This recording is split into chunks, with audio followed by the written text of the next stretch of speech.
No. You're just kind of waiting There we around go. for We've gone people live. to show up. We've gone live now. There you go. Okay. No, it's funny because other times I do it and, there's sort of like 2 people, then it's 3, then it's 5, then it's 10, it's Right. 20. Do you know what I mean? Even if it's like completely... Well, I'll try to last. I'm really tired, but I'll try to hang in for a while. Yeah, it won't be a long one tonight because, like I say, I'm roasted. So while it's just... Well, no, it's not just us. People are listening. Never mind. Yeah. I was tempted No, we'll let Prometheus in on it. I was tempted to entertain subjects that might not go down well in the public. Yeah. Excuse me. But I'm not going to go there. All I'll say is I found it to be something of a relief yesterday to see how that show went and who was participating. Yeah. Because it gave me confidence that this too shall pass, as the saying goes. Indeed, yes. Yeah. Well, one can but hope. Indeed. So, how's the Rolly tonight? You all right? Oh, that's cool. The Rolly. Where is that coming in? No, it's not loud at all. Well, I'm not really routing it properly for this purpose. So let me handle that. So I was doing wondering if you were using your normal mic as well. This, yeah, this is the normal. Oh, it is. Yeah. It's just that there's all this noise. She's mowing the lawn. This fan is blazing away outside. Yeah. It's my usual mellifluous self. Ooh, no, I say long words there, young man. But what I have to do, I was playing the new laptop, you see, from the Rolly, which has all the old software. So I was playing Rolly Studio Player and playing sounds from Equator 2. Oh, right, okay. Or actually, that was a sound from Cypher. But what I need to do in order to play it into here is host that shit locally. And in order to do that, I have to... No, that's not the right one.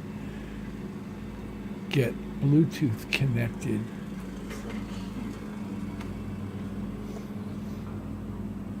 So, there should now be... There should be blue in the tooth. Okay, I'm connected to the Rolly now via Bluetooth, and if I launch something, let's try Equator 2 just for grams. Good man.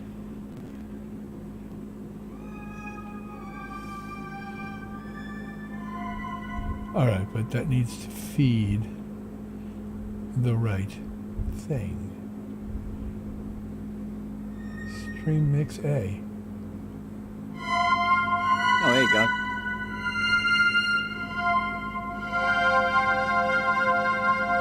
You're hearing that direct, right? Yeah.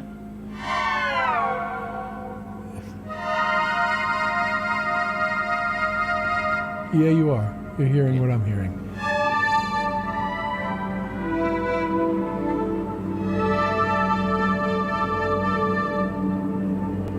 I could play along with the lawnmower. Yeah, there was a sort of like a counterpoint bass going along with it.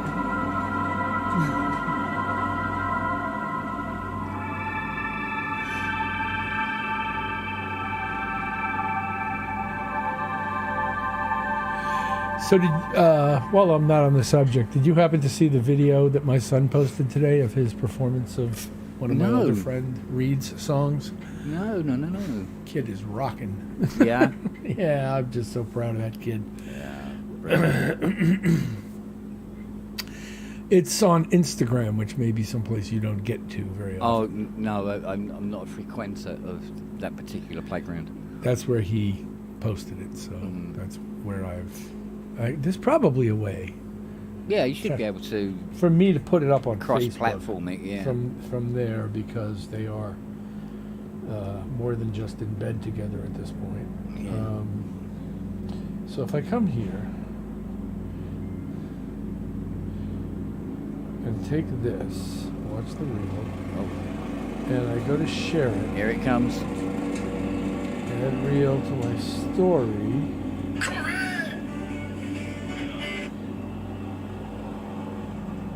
No, add reel to my story.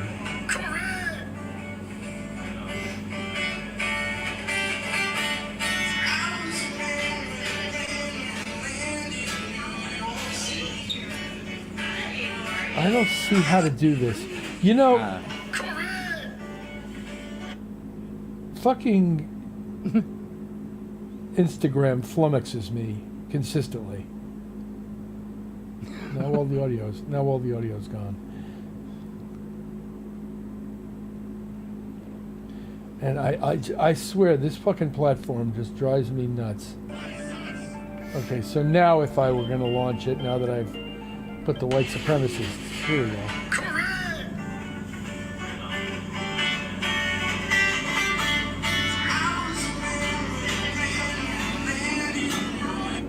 Ah! This is another weakness of this phone, but anyway. Go ahead, Core. We need to get the link on this and then show it on here. Yeah, I don't know how to do. I tell you this. This shit flummoxes me. Here we go.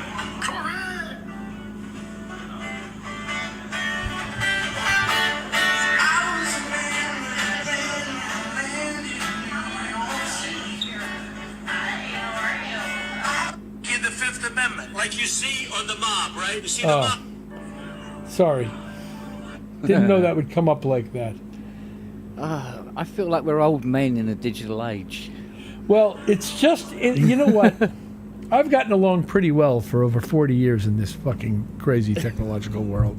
Yeah. And one of the only things that's ever flummoxed me to this degree is the care and operation of fucking Instagram. And I don't know why it's so obtuse and stupid and impossible to operate, but I just find it counterintuitive on every level. And it's clearly me, because it's an incredibly popular platform and young people consider it far more usable than Facebook, for example, which Yeah.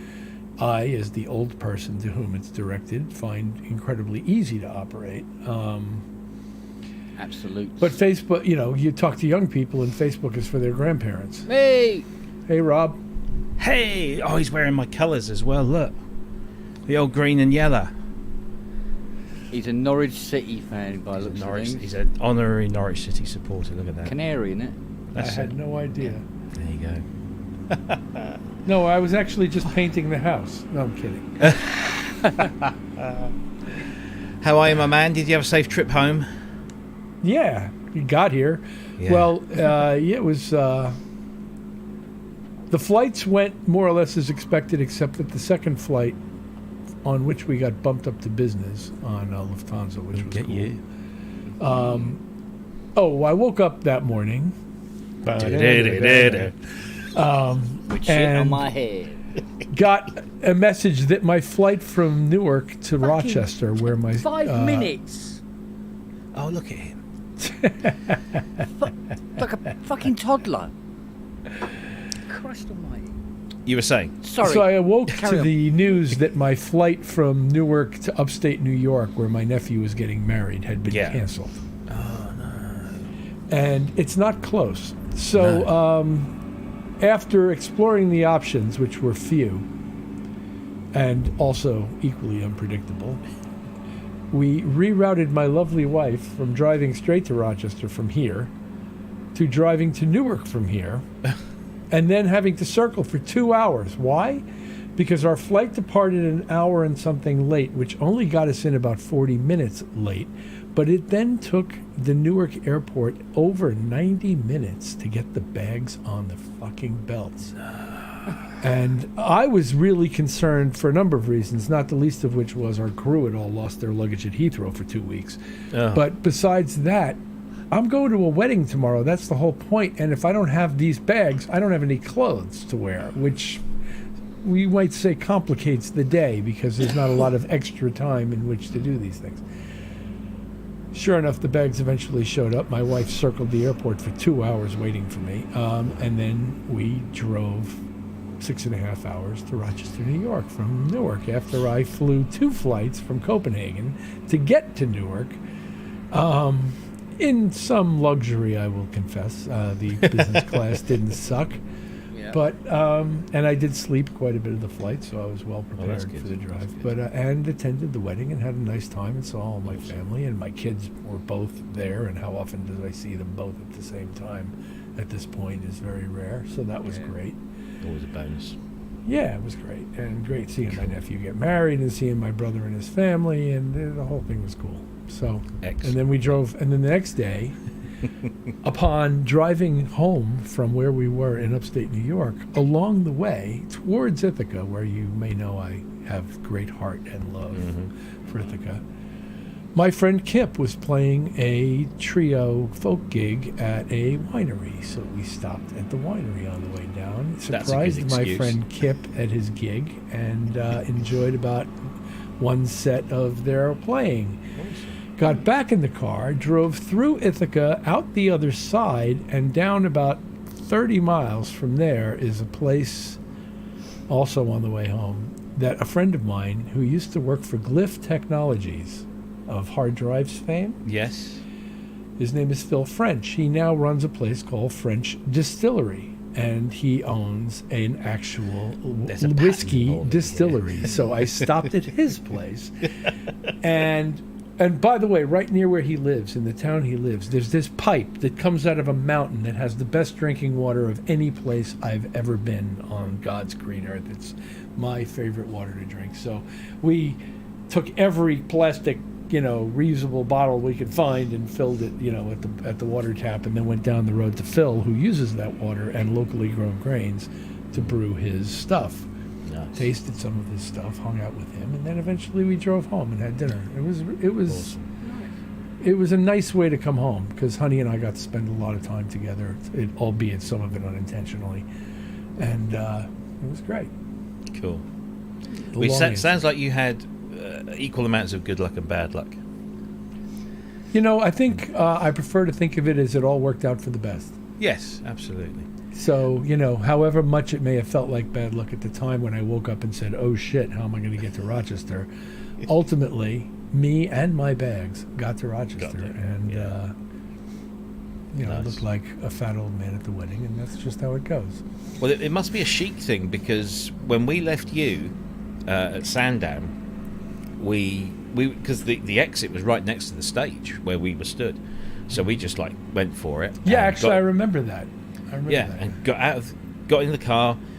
Didn't take too long to get out of the car park, and the way they route the traffic is that you have to turn left and then come back on yourself. You can't go right. So that was a little delay, but nothing major. We're trundling along, following the sat nav, trying to get back onto the M25, and we turn a corner, and all of a sudden, in the middle of the road closed, and no signs or anything about a diversion. So we came back and went another way, and eventually got on the M25 where there were more roadworks. So we managed to kind of scoot ahead of those, and being of a certain age, myself and my wife, we said we need to stop for a bathroom break because we escaped Sandown quickly to get past all the traffic, so we didn't go before we left. So we came off at this services, and it's one of those services that exists on only one side of the motorway, so it was on the opposite side, and we came off and went into the services, availed of ourselves of the facilities, only to find that the exit back onto the motorway was closed, and we had to go back in the direction we came from to the previous junction where we had just slipped by some roadworks which were now taking place, so we had to go all the way back. And then every 30 or 40 miles on that trip home, there were diversions, there were road closures, there were lane closures, and it all culminated when we eventually got onto the one major road that brings us to where we live. They closed the last 6 junctions, and they sent me around parts of East Anglia. I mean, I've lived in East Anglia all my life. I don't know these villages. I've never heard of these places. We got home. We left you at 10:30 that night. We got home about 3 a.m. and we should have been home before midnight. Well, as I recall, you were concerned about the possible condition of the vehicle making it for some reason, and so at least there was that. That didn't happen. No, exactly. Yeah, because I remember now. I had a warning light, and I risked it. I thought, we'll see how we go. I've got breakdown cover. The car behaved impeccably. Turns out it was just a little relay that needed replacing. So, but yeah, that was a crazy night. Crazy night. It just seems that in the UK they save all the roadworks up until they know when the weather is going to be really fine, and they do everything at night, which is normally not too bad. But that's typical, I think, worldwide. I think because you do it when there's the least traffic volume to have to divert or otherwise inconvenience, and they get those ridiculously bright, whatever they are, whatever they use to that illumination, those lights that when they're blasting in your face, it's like I can't see anything. That was an interesting. But we were buzzing from the gig because it was just fucking brilliant. It was really good. Cool. No, it was really, really good. Thank you. No, thank you. Thank We you have for fun. the opportunity. Yes. What a set as well. I mean, it was it's hit after hit. You forget how much that does. Everybody, and the typical response to our show is, "Wow, I didn't realize he did all of those songs." You know, it's like when you broke the Madonna stuff out. I was like, "Oh, of course, yeah." There's that. It was great. It was something the for Madonna everyone. Bowie bit where it's Like a Virgin, Material Girl, and Modern Love as a sort of a 3-song package is a pretty cool moment in the show these days. People really seem to enjoy that. I mean, we've just done We Are Family, I think. The whole Sister Sledge, Diana Ross medley culminating in We Are Family, which is 4 songs long and includes at least one a cadenza from Kim Davis. And then and then we get to that 3-song block of 2 Madonna songs and a Bowie song where Russ sings the Bowie song. And it's that's sort of one of the newest parts. We've been doing Like a Virgin forever, but the other 2 we haven't. And that little package of the 3 is fairly recent in our evolution, and it's a really great thing what happens in the audience when that, because it just keeps the energy. There's like, I say respectfully and with humility that the songs are what makes this show, and our ability to relate them doesn't hurt, but the fact is the songs are so great that people would like it even if it wasn't like that. And most bands, lucky bands, great bands, have 4 or 5 song hits maybe, and so typically a couple of those are going to occur at the beginning of the show, a couple of those are going to occur at the end of the show, and one of them is going to be an encore. And then you've got that hour and a quarter in the middle of the show to fill, or hour to fill, or whatever it is. And that's where the album cuts and the more creative aspects of the show, and you have a guy who, like an Earth, Wind & Fire, who can play a kalimba solo and blow you away. Like, different things happen that are very, very cool and interesting in those spaces. So don't get me wrong, but that is the challenge, is to make that space that falls between the hits compelling to the audience and keep the energy level up throughout it. And so as it relates to that conversation, having these 3 songs follow that Diana Ross and Sister Sledge medley that ends with We Are Family, which is a song that pretty much everybody in the entire world knows, it really does keep the energy up for yet another now we're 35, 40 minutes into the show, and the energy really hasn't dropped that much. It's only increased. And then we do some songs that are, in some cultures, more album cuts. In some cultures, they're the best song in the show, like Spacer and Thinking of You. Over in America, nobody knows the song Spacer.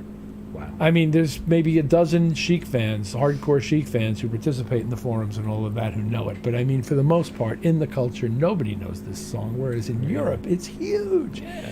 And Thinking of You, similarly, is sort of an album track over here, whereas apparently it was some kind of hit in Europe and in the UK, and everybody's singing along and loving it. And quite honestly, I don't think it's ever been sung better than what Kim Davis sings in that song. I love the way Kim sings that song. I love the way Kathy Sledge sings that song too, and I love Kathy Sledge just anyway. So, and Kim. So, but hearing Kim Davis sing that song for me is a treat every night, and it's a challenging song to play, and I play throughout the whole thing. And so anyway, it's a fun show. It's a challenging show. The energy stays up. There really isn't very much of a drop off until we want it to drop off in the intro to Get Lucky, where she does another cadenza, which is mind blowing, and then we actually play the song.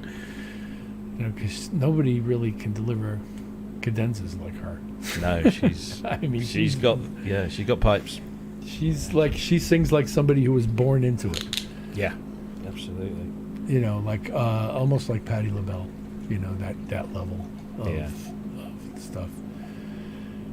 Yeah, Prometheus. Kathy Sledge is a great lady, and I love her dearly. And she's performed songs with us, obviously, along the way at various times, as have the rest of the Sledge sisters at various times. So it's a great privilege to get to know those people and enjoy them as people as well as artists. And well, it's all pinch me at this point to me. What am I doing here? How the hell did I get here? Oh, come on. No, if I look slightly bewildered, that's why. How the hell did I get here? No, it's great. And like you say, the energy, it kind of, and I don't mean this negatively, it's at the end of the show, as an audience, you feel like you've been through something, because the energy is always there. And like you said, there are no dips. There's no, even when there's a little thing where there's Niall does that on-screen introduction, and there's this kind of that's Thinking of You, but it's still engaging. You're still always focused. There's no point in that gig I felt, I just need to go and get a drink or go to the bathroom. I did just you don't want to go anywhere, because it really is. It's kind of like it's always there. It's well, thank you. I'm really glad you enjoyed it, and I'm really happy to be doing this in my life, and very proud of my bandmates, and very honored to be with them. And it's fun. Yeah, it's great fun. It is, and highly recommended. Thank you. Appreciate it. Have you worn your shirt much? I haven't worn it at all yet. Saving it for a special occasion. Yeah. You know, I'm funny that way with gifts. Like, some of them will sit. This drives my wife absolutely nuts. This is a personal. I'm divulging something personal here. You give me a gift, it's a wonderful gift. I say it's a wonderful gift. I see that it's a wonderful gift. I put it aside, and I don't get to it for a year. And then I use it every day, and it's my favorite thing in the whole world. And I don't know why that happens, but it happens to me. I just do that. I don't know why. It's not because I don't appreciate it, but people can misconstrue it to mean that and assume that if I had worn it by now, it would have meant more to me. But that's not the case. That T-shirt means, not only does the T-shirt mean so much to me, but the trouble you went to customize the back of the thing and to have it copy what's on the back of that touch digital controller and all of that shit. That really warmed. That was, Robbie, that's right here, man. That's cool. It was a cool, fun thing for us. We wanted to do it. It's all deep in my heart and shit. It just hasn't been on my shoulders yet. No. Well, in my head, you've been wearing it to bed every night. So Every single night. In fact, Honey's been complimenting me on it. She particularly liked the gold lettering. Yeah. Oh, yeah. So when does the using it every day thing happen with the controller? It happened. It happened. Did it? many moons ago now. Well, when I was using Imp 2 often and testing it for people and such, the controller got... And, all right, so there was a time, once upon a time, The bass player in our band, Jerry Barnes, who's kind of hard to miss if you've ever seen our shows, had a track he had written with his sister that was a hit in some places in East Anglia. No, I'm just kidding. In some places in the world. And he was recreating certain aspects of it, and he had an Oberheim sound on the original that he wanted duplicated. And he had basically the MIDI notes. All he wanted was me to find him, program up the right sound for him and make it. And I made it in IMP2, and I used the touch digital controller. So It worked. It worked. It worked wonderfully. I got You got the something working that was, one, did you? I got something that was very it's got my initials on it. Yeah, well. I got something that worked really well and sounded substantially Oberheim-like out of IMP2, which is saying something, I think. I think that's pretty... I mean, does it sound like the OBX8 now? Probably not, but whatever. Yeah. The funny thing is that our task now, now we've reached the other side. The other side of what? Now everything is so perfect that we have to introduce saturation, distortion, tuning inconsistencies. Like, our whole lives now become about injecting the irregularities that we grew up with and moaning about. Trying to get rid of, yeah. I just find that incredibly ironic and somewhat funny. But it's the same, isn't it, with lots of things, that we strive to get to what we perceive back then as perfection. And once we hit perfection, we then bizarrely realise that the things that we've ripped out to get to perfection were the things that made it good in the good. first place. Yeah. Some in of the them first are. place. Some of them are. Oh, Yeah, some of it, but yeah. I mean, When you I think, use yeah, a tape emulation, I still shut the noise off. I'm sorry, I just don't need to hear yeah, it. yeah. But at least now behind you my have song. the choice to kind of get rid of those sort of known bits. But it's like isn't it with music consumption?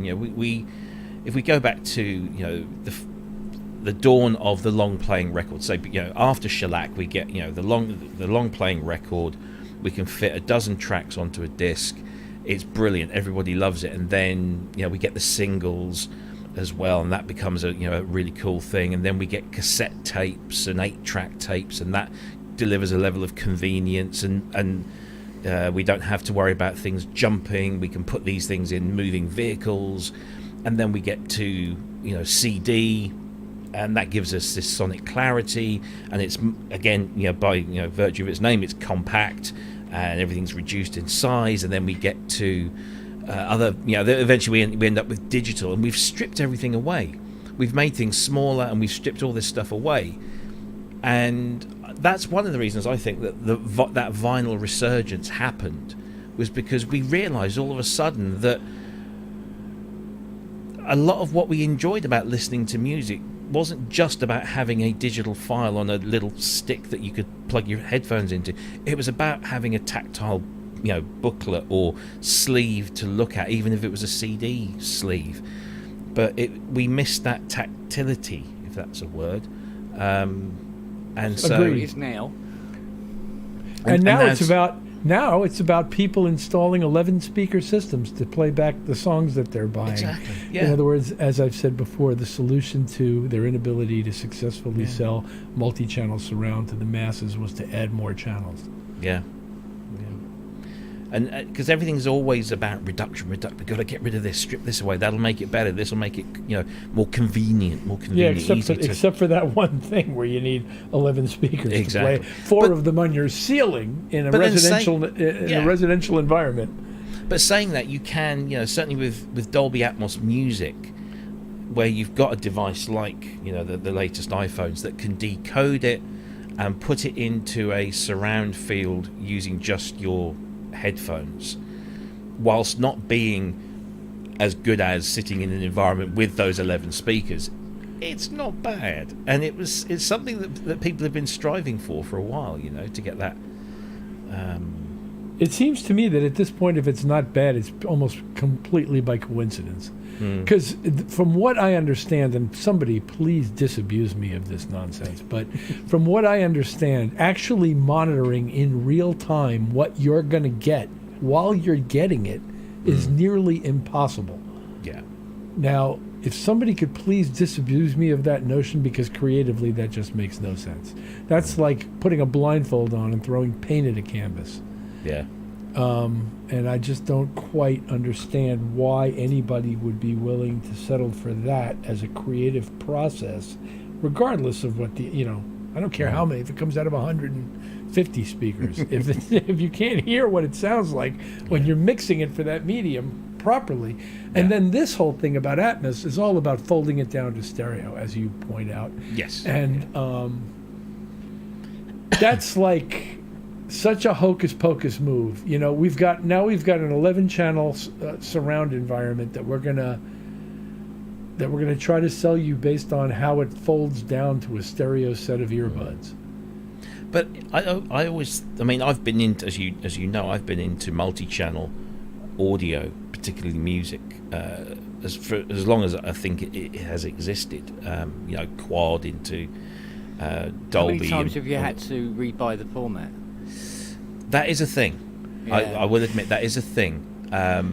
But one of the things I've had some very considerate partners over the years. Wife 1 and Wife 2 have both been very accepting of me installing half a dozen speakers and all the attendant cabling and fussing about room correction and speaker distances and all this kind of stuff. But so many people I spoke to, and I used to, like Richard, and certainly not on Richard's level, but I used to sell hi-fi amongst other things. And you would get a couple that would come in, and the husband would say, "Oh, look at this is what we want, this lovely 5.1 system." And I do not mean this in any way disrespectfully to the female of the species, but the wife would tend to always go along the lines of, "Well, where are you going to put these speakers? Are you going to have to drill them into the wall? How long are the cables?" And they were thinking practically, whereas we were, those of us who are into it, just thinking, "Oh, don't care as long as we can hear this wonderful stuff." And format after format came and went, whether it was Quad, whether it was Pro Logic, whether it was Super Audio CD, whether it was DVD audio or whatever. They all came and sort of went. Some have stayed, thankfully, but nobody really cracked the mass market that could get around this. Now I can download an album and it's in Dolby Atmos, and I can play it on my iPhone, I can play it on my Apple TV downstairs, going through an Atmos receiver, and it's now being adopted in a much bigger way. People aren't so worried about speakers and cables now that they can listen to it in, albeit a slightly reduced quality through folded down into. Pay no attention to that man behind the curtain. Good God. We've got an 11-channel format folding down to a pair of earbuds. But I was installing home theaters in 1986, and by the time I could afford any of this shit, I already knew where it should go.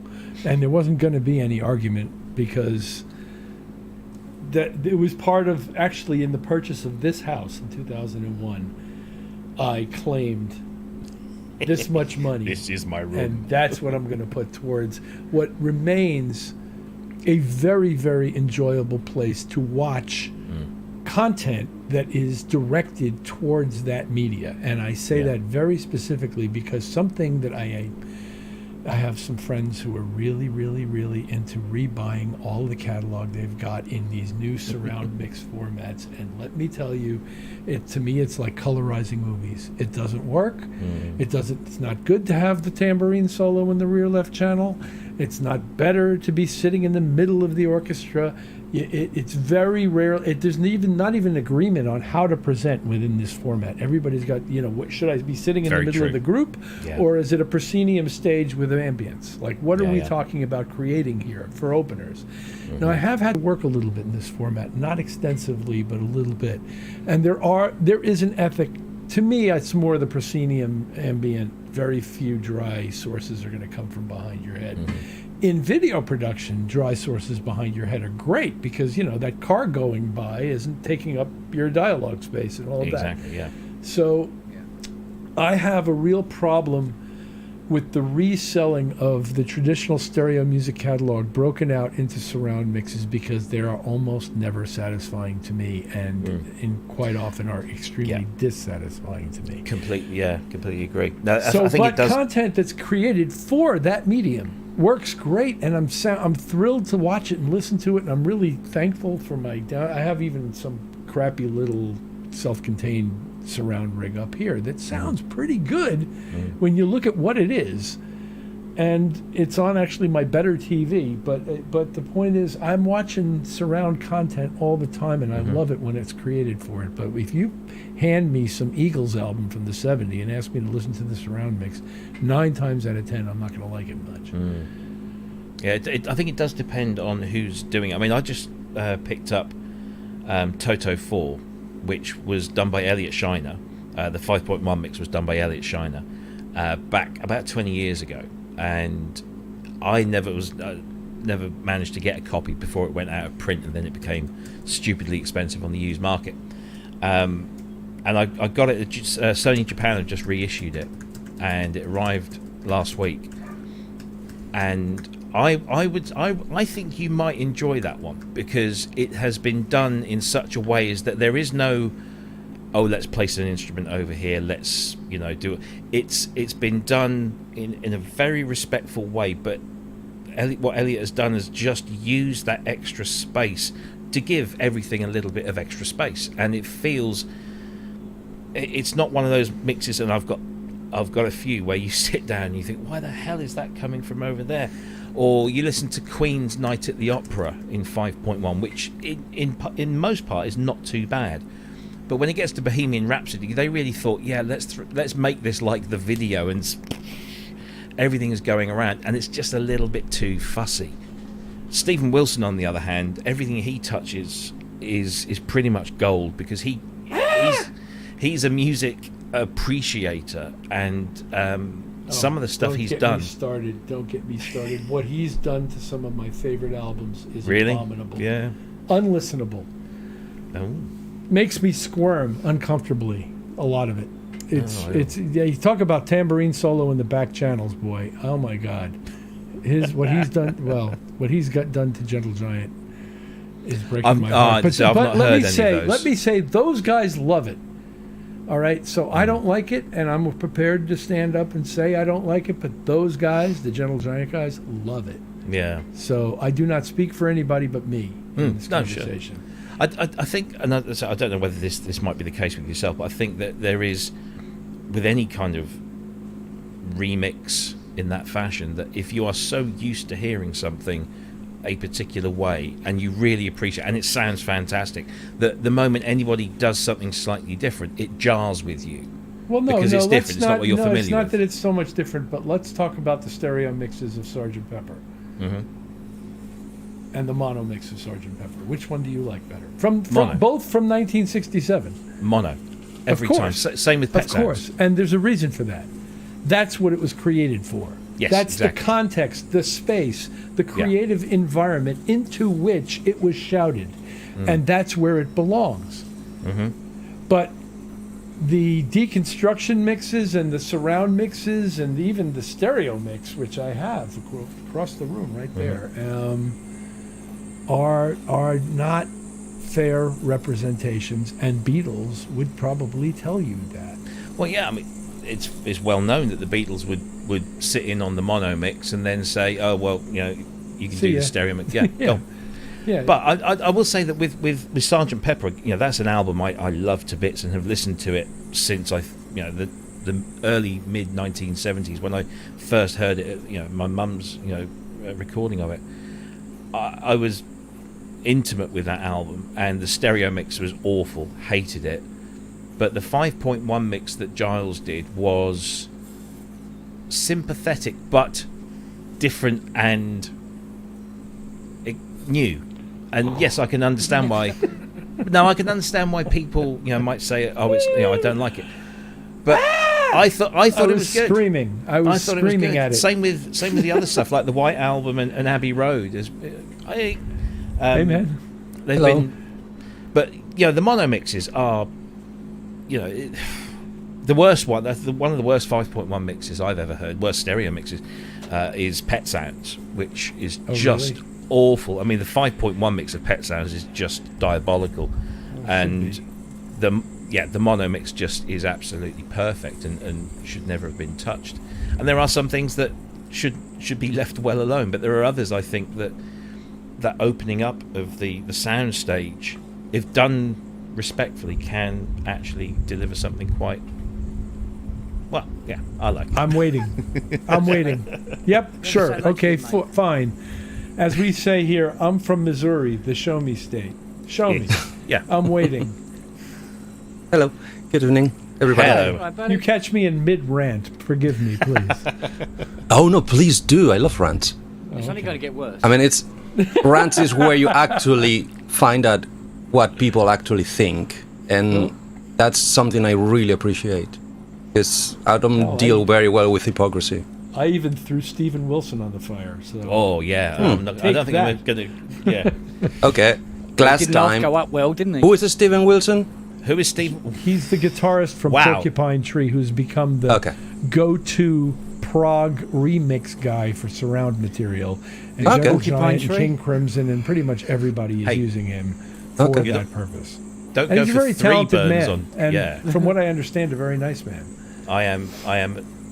I worship, almost worship the ground he walks on. Okay. Honestly, I don't think he's ever done anything bad.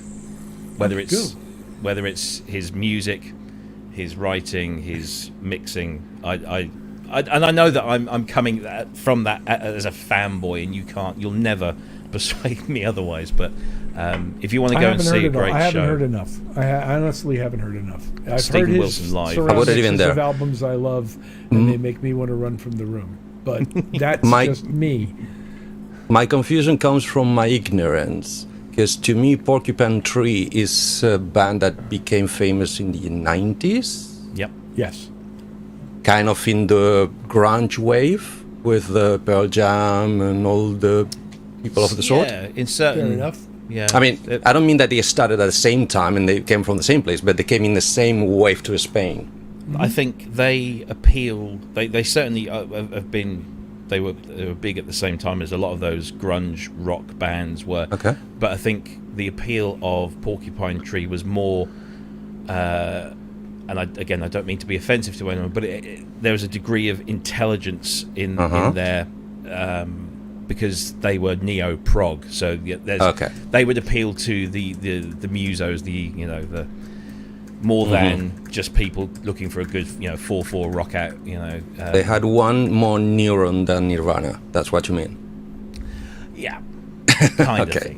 of thing. It's kind of hard to describe Porcupine Tree really, because it's a blend of.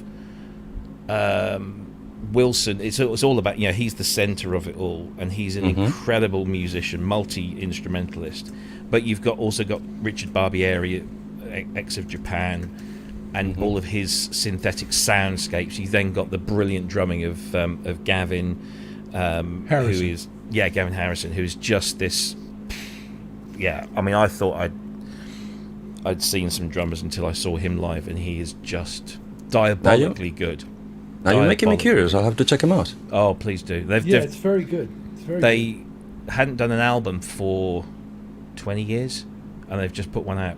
I gotta hear that. Closure Continuation, and it's very, very good. And some people are actually saying it's their best work ever. I could keep pulling your tongue for hours, but on a nutshell, what type of prog rock are they? Good. Because to me, I would use the word prog atmospheric. hard rock at the moment is Animals as Leaders. Yeah, no, this is atmospheric, complex, but not to the point where you go sort of like, where you get like a Yes album that I love Yes. Sometimes they would go off on a real kind of, oh, where's this, and then they eventually bring it back. Whereas Porcupine Tree always seemed to get it right, but okay. So I'll what I check him can out. say is they never sound to me like they're trying to force something down your throat. yeah, in terms of cleverness. The thing That's about good. prog rock, which kind of falls apart for me, is where somebody's trying to get over on you with something clever. Like Okay. in a conversation where somebody's trying too hard to Yeah, impress look you at with me, their what I can cleverness. do. Yeah, I that's like me. it when it's offhand and just cool and clever on its own, and they don't need to tell you how clever it is. And I kind of put Porcupine Tree in that camp where they're not, they don't You see, feel like he's they're selling trying- it better. Who is I am? Everything serves is. the song rather Thank than you. the individual's ego of Yeah, yeah, hey, yeah. Trying look to at show what I off. can do. Yeah, I get you. And that's So- really hard. And really, it's not really all in hard. prime. It's not all in prime numbers, but they might break one out once in a while. You know, like it's not. I mean, there's design. still a ton to do just on even numbers. Right. Still tons to do. Of And by the course. way, please let me address my. I'm really honored to be in the same screen as you are, Mr. Hilton. Oh, come on. I'm Thank really honored. Okay. him? Thank you very much. Him? Yes, him. What about? Oh, what him? about? I'm really fond of you and I love you very, very much, but I'm honored by his presence. Because, I mean, if you're talking musical height, you're talking me against him. So, it's like, come on. Thank you. There's no table big enough to try to draw it. No. Come on. No, Thank trust you. me, yes. Very kind Yes, of it you. is.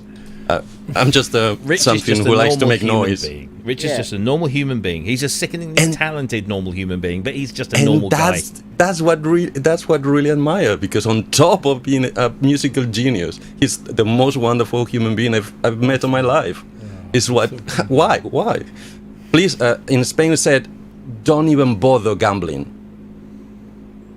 because you got so many good things in your life that gambling luck is not gonna be one of them. Right. You basically you finish your I understand. dealing of good things in life. Where do you live in Spain? I don't. guy. Somerset. I live in UK in Somerset, southwest, Somerset. near Glastonbury, like in our drive from Glastonbury. I not only Spanish do I borders know- are quite. They're getting diluted. By they the way, vary. They vary slightly. by the way, I need to remark and reinsist. Really, this country does not need to make to these big lands to try to fill me at home with this bloody weather. That's why I moved to England. I got promised snowy winters and rainy summers. That's why I came here. Yeah. Sorry, just Where? mate. No chance. Every summer's hotter than the previous. I haven't seen a flake of snow in 3 years. Come on. Oh, they don't get real snow. You want real snow? On come top of here. that. You That on want top real of snow, everything. Come We here used to to get real Connecticut. Yeah, ours is polystyrene, apparently. Yeah, and it's only the and there's geezer only this throwing it mu- over the There's fence. only this much of it. We get it I up mean- to Yeah, here. but admittedly, I mean, this traditionally this was an incredibly rainy country, and the fact that Yes. it was, it had the highest amount per capita of open-top car owners shows just how How hopeful. how hopeful we live. Yeah, and yet the Dangerous. the amount of cars I've seen with their hoods up in this weather. Jeez, I mean, Yeah, because they don't want their leather to crack. yeah. Because it's the only way to keep the aircon inside. Hood up, Well, close your yeah. windows, Yeah, lock yeah. everything, Yeah, but and it's blast like- it. On the Chrysler 300C club on Facebook, there's people complaining of their dashboards cracking Uh-huh. because the dashboard on the 300C must be about what 2.5 foot deep, Wow. and people go, no, put a blanket on it, put a blanket. Oh yeah, it's a lot of surface and it can get really hot. Yeah, it does get really roasty. So, I don't know how to bring this up. It could be a little awkward because it's totally bizarre. well, I'm going to So- find out what's going to happen now with UPS and this Oh, mini to CB God. converter. Oh, Good luck with that. Yeah. If my experience is anything to go by. Yeah, but somebody on the page said, "Oh, you think that's bad? We've had an S2400 disappear." Jesus. into the Amazon warehouse, and nobody seems to be able to find it, and everybody goes, "Well, it's not our problem." It's, tough. Yeah, but to deliver something to someone and put it into their rubbish bin, and then not tell them that they've put it in the rubbish bin, only for that rubbish bin to be collected and the contents put into landfill, is beyond ridiculous. I mean, that tops everything I've ever had. That's just crazy. Do you mean that? Yeah. Mind you, Who? What? When? UPS. What? UPS, they put a poly-end, poly-2 MIDI CV converter into the bin, but didn't tell me they'd done that, and the bin got collected, and I'm going, this poly-end should be here by now. I wonder what the hell it is. You fucking taking the piss, are you? Mind you, I still managed to make it into a dig at Behringer. Okay. I mean, deftly handled. my case is the opposite. I keep asking them, small stuff obviously, to put in my rubbish bin because I know when they collect it, and I keep it fairly empty for that. No way, they put it anywhere. In front, inside, behind, just on the bloody door that the whole neighborhood can see it, never in the bin. Yeah. Well, And I write it down. Put it in the bin. What will probably happen is my Rolly Rice 2 will arrive. Oh my God, no. And they'll put it somewhere safe. They go, oh, we put it behind the back tyres of your Mustang. Have you backed it up lately? Whoa, what's that? Thump, thump, Bump. Oh God, no. thump, thump. And that's what you call severe poly can I- pressure. Okay, let me try and do this. Just give me a second. Talk among yourselves.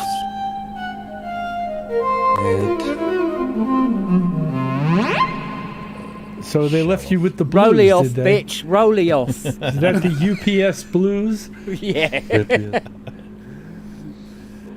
I got those Amazon. UPS blues.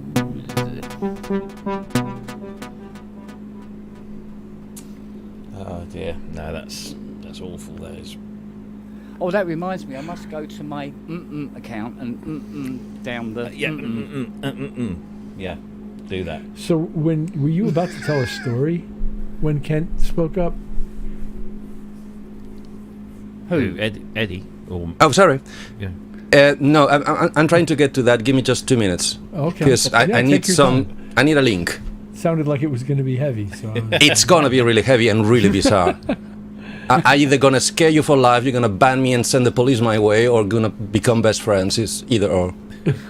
I'm all right. I listened to a Spike Milligan documentary today on an audiobook, and it's fucking hilarious. It really is. He was on stage. This was very early on. He was given a 10-minute spot to do some jokes. So he's telling these jokes, and nobody in the audience is laughing. And the host of this radio show is going, he's killing the show. He's killing the show. And they're going, come off like that. So out of desperation, he just dropped his trousers on stage. Everybody burst out laughing, and then when they'd all stopped laughing, he went, so it's subtlety you want.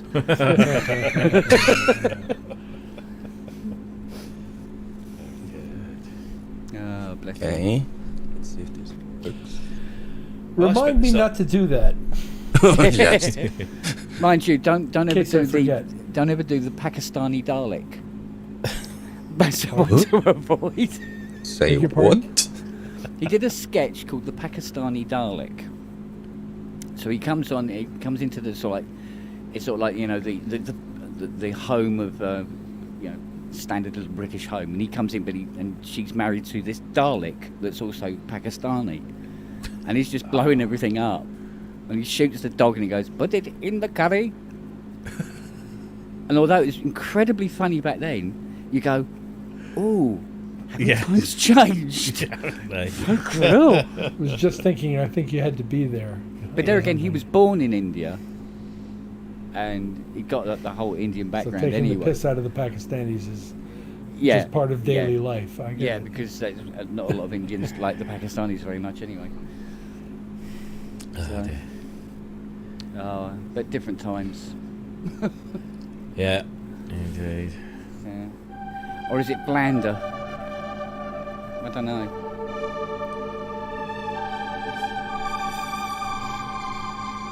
Well, I spent this afternoon going not very far in a little boat on the Norfolk Broads, and it was absolutely lovely. But it was weird because we picked up this boat. It's just like a little 6-berth launch, nothing massive, and we travelled for 2 hours in one direction, and then basically came back again. And once we'd finished, got in the car. And we drove from where we picked the boat up to the point where we turned around, and it took me like 5 minutes. But on the boat, it's like 2 hours. But it's lovely just to there's no signal, and you're just doing 5 miles an hour on this lovely, big, wide river. Yeah, and it's just, and all you can see are geese, ducks, heron, Nice. cormorants, seagulls, a few other people coming the other direction, some silly pollocks in the river, wild swimming they call it, and just like I'm coming along, and he's just like, I'm just going to stay here in front of you. Then last minute I'll just get out your way. But no, it was delightful. And the thing is, it's on my bloody doorstep, and I haven't done it for so long, and I really ought to do it a lot more. Yeah, this is something we don't really appreciate. Yeah. So. Very nice. We give it for granted too much. And then we went to a lovely Italian restaurant and had some proper pizza. And Okay, what do you mean proper? Oh, here we go. proper Here we go. Italian pizza. Oh, can of worms opened. Oh, Jesus Okay. Christ. Here we- Although Bring I it must on. admit, I was What's gonna proper? Have, it's just made properly. It's proper pizza. It's proper toppings. Opposite It's, to to the shit you get out of Pizza Hut or Domino's or all of that rubbish. No fucking fruit. because what? What's bad with those? What's bad with them is they're horribly just they're just everything in it is wrong. Everything Okay. it's whereas It's this the is McDonald's of pizzas. That's what it is. yeah, exactly. Everything about it is wrong, right down to the chocolate. Chocolate? That's a tell new you what, one. I though. never tried that one. I'll tell you what though, I went into a Pizza Express the other day because we get these Tesco club card vouchers, so we can have a complete meal for 4 for 20 quid. And I had here's me banging on about authentic Italian pizzas. I had a hoisin duck pizza. Ooh, but that's awesome. Come on. It was actually I know it's rather awesome. nice, and I felt dirty and I felt wrong, but it did Why? it did taste His gorgeous. I mean, ancestors if you were change the spinning tomato in the their tomato graves. sauce for hoisin sauce, the wrapping for the hoisin duck is kind of the pizza, the stone baked pizza, Sort of. and then instead of ham is duck. So if you might need to put some olive or chives or anything, you're basically having Peking duck. Nice big chunks of Oh, I cucumber get on it there as now. well. I get Yep, it now. exactly. You It was mean the really bird? nice. Yeah, Fair, it's explain fair that- game. Explain that to I thought 4 you meant they centuries throw of them at you. Puricellis. my dad would be spinning in his grave. Spinning. Brrr. But no, this was a fairly new Italian restaurant, this little village, run by Italians making proper Italian pizzas, and lovely, nice, thin bases, lovely, delicious toppings, homemade tomato sauce, homemade. Everything was, and it was Proper. very, very nice. And This the was best in the bit, UK? this And it was was only UK. 40 Yes, in pounds. UK. I'm just being a wise ass. Forgive me. But the best thing was, I didn't have to pay for any of it. Wow. Ah, Okay. I see. I won't tell anybody. So Well, my, did you my- have my beautiful this cousin paid for it. so- Special Italian hand signal, was it? Oh no! It was family. It was Giovanni, hey, well, actually 6 Italians and two English people. As you very well know, Mr. Hilton, the really, how to put it, the really weird thing about this country and the food you're able to eat here is the most extreme contrast I've ever seen, ever. It goes from the highest highs that you could ever imagine beyond the ground. Yeah. Well, there's good and bad It's just everywhere. when and and how. It's choosing the right spot. Yeah. It's all about it. Yeah. Other countries like Italy or Greece or Spain and also Portugal were kind of a little more even, not so high, but not so low neither. We're kind of sometimes really mediocre. high. All of them can be really high sometimes, Obviously. but it may not get as low. But I mean, Italy, for crying out loud, it's hard. Even snacks are delicious. It's hard to find a bad meal in Italy. Yeah, it's hard to find. So, okay, are you sitting down? Brace yourself.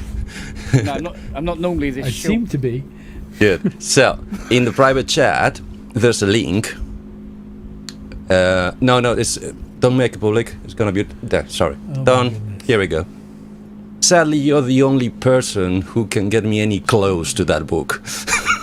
Ha!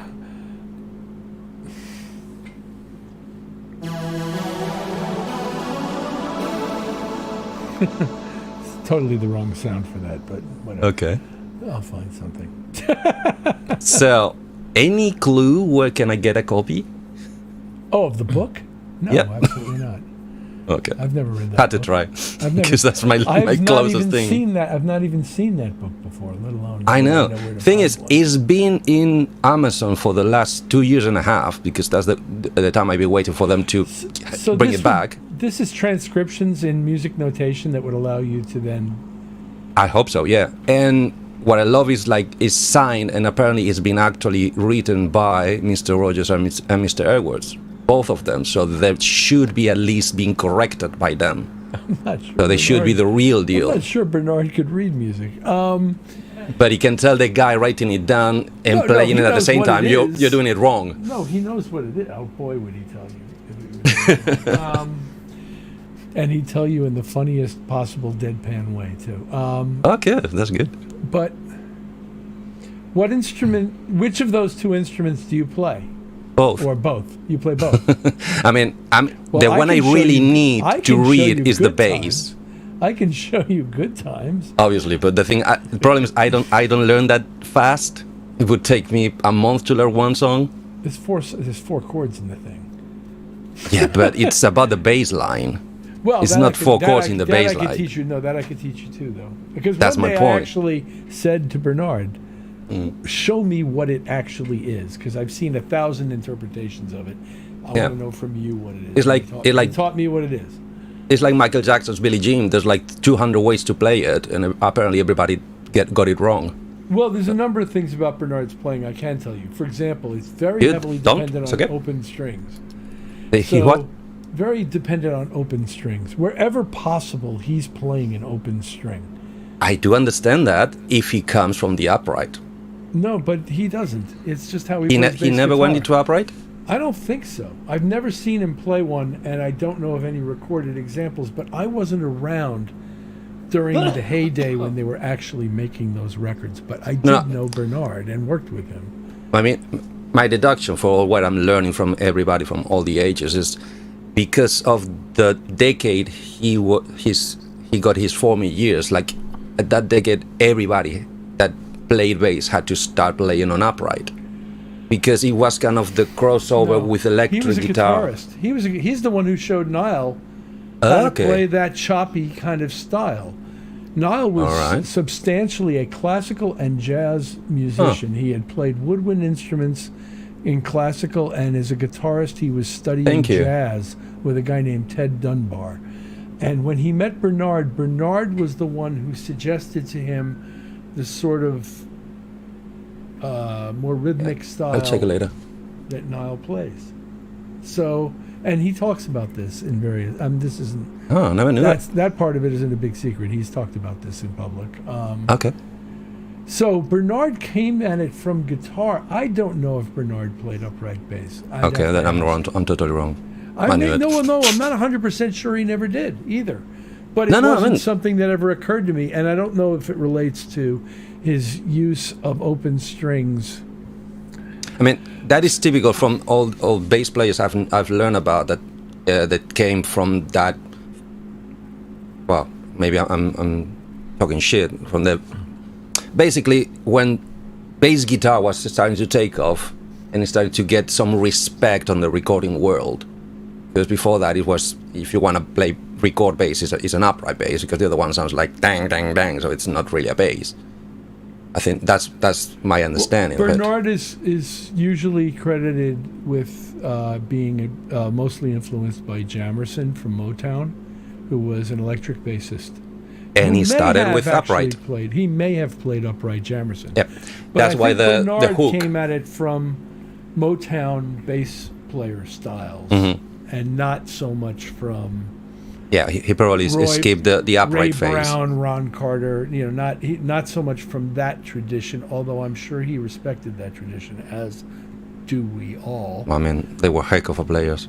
Oh, I once saw Ray Brown play, and I couldn't believe the sound coming off of that instrument. I've seen Ron Carter play too, and he's also amazing. But the sound coming off of that bass guitar when Ray Brown played it was the biggest, fattest, warmest, richest, full sounding thing, and clear, and every note was like well articulated. It was amazing. Just before I keep talking shit, have you ever doubled? Yeah, thank you. I got it. I'll check it out later. Thank you very much. Have you ever doubled on bass? Have I played bass? Yes. Yeah, I can play some bass guitar.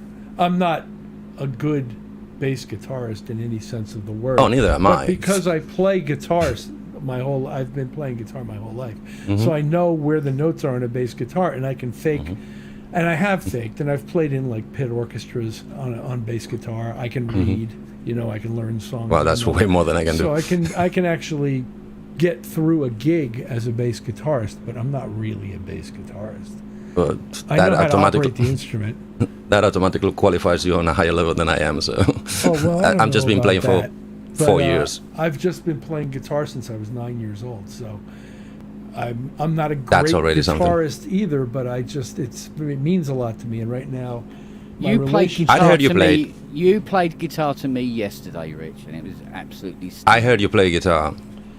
You're I like the guitar. way above average. I like the guitar. I'm going to show you. It's a funny one because it's so easy. I mean, I had to leave it for 2 reasons. I have to stop playing guitar for 2 reasons mainly. One, because my brain never was happy thinking chords.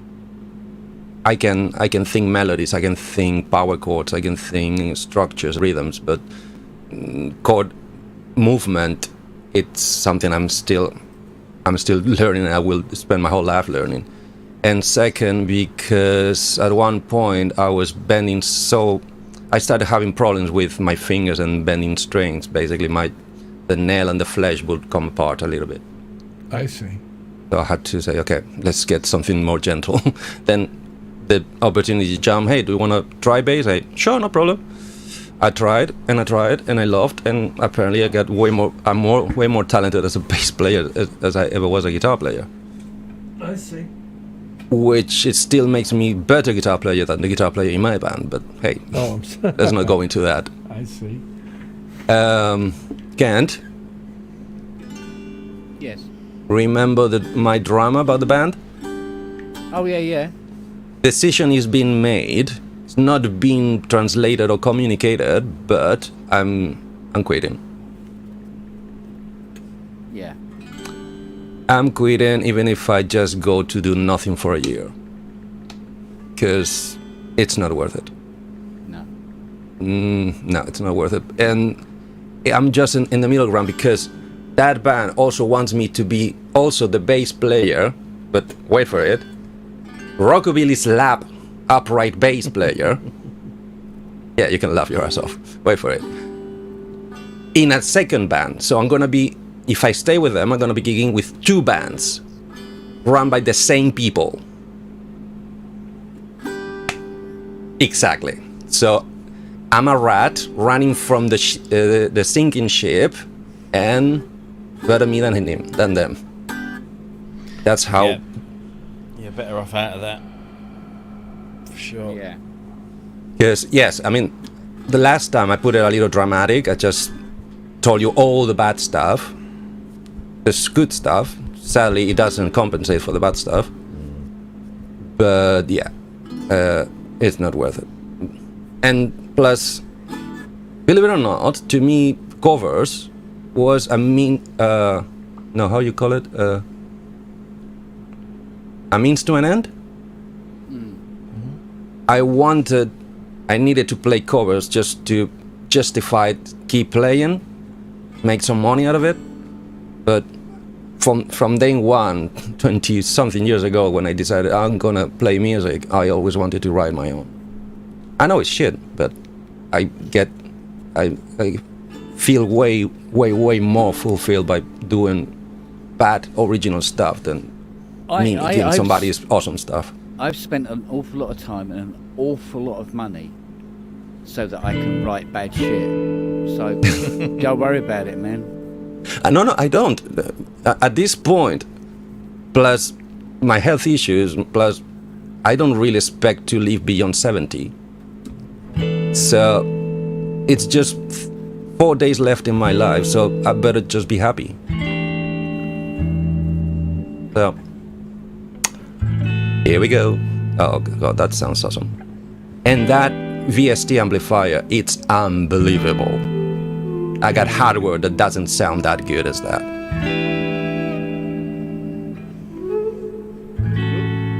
These are the 4 chords to good times. Both of you know that you're triggering me, right? What? Is that a challenge? Come on, challenge me, come on. Go ahead.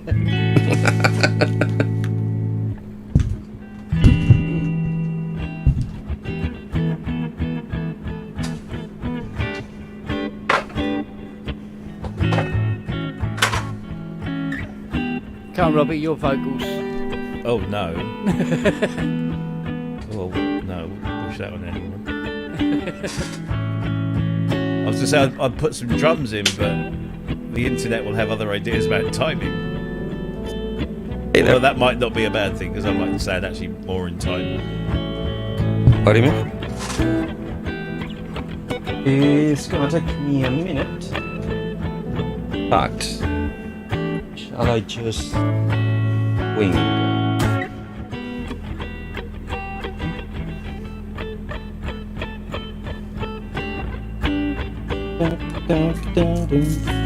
Yeah, I heard last jam we did. I heard it back on the replay, and yes, I was like almost a second and a half behind everybody. So it's basically the final broadcast, the one that is totally out of time.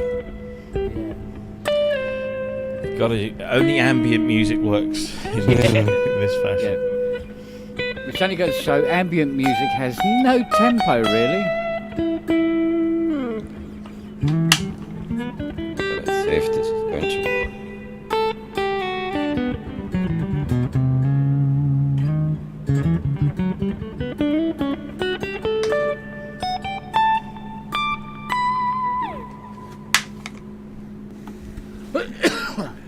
I love guitar, and I'm really enjoying developing a relationship with this one. And I'm still working on it, but it's so Very fun, nice so one. rewarding. It's so rewarding. Yeah, but, I mean, in fact, and that's something I learned when I started all this voyage through keyboards and synths and stuff, which is really short, 2 years and a little bit or less than that. The only thing more rewarding that the expressivity, the expression power of guitar to me, it's piano. No matter what you play in it, everything sounds good. Oh, Because it's properly tempered and always in tune. So no matter what 3 keys of the keyboard you play, it might not be pleasant, like in very jazzy, it might be dissonant, very dissonant, but always sounds good to me. Like there's no, I should have not played that note. really? If you know what I mean. I Yeah. have a lot of those moments. on the standard piano. keyboard. On piano, yeah. But then I also, Oh, we got drums. what am I hearing? That has to be Robbie. But I mean, that's why I like Rolly, is because the pitch isn't fixed sometimes. I like Really? I think more like the trombone player I was as a kid. Yeah. So you like living on the edge. Yeah, No, that's what. what is the it? thin ice is No where pain, the no music- gain. The thin Long way ice is down, where the Rich. music happens.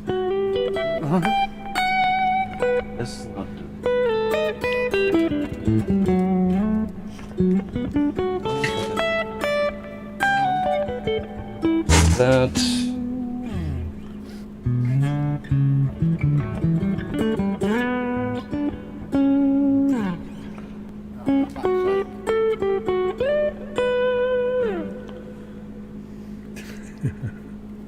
One of the reasons I'm so bloody tired, right?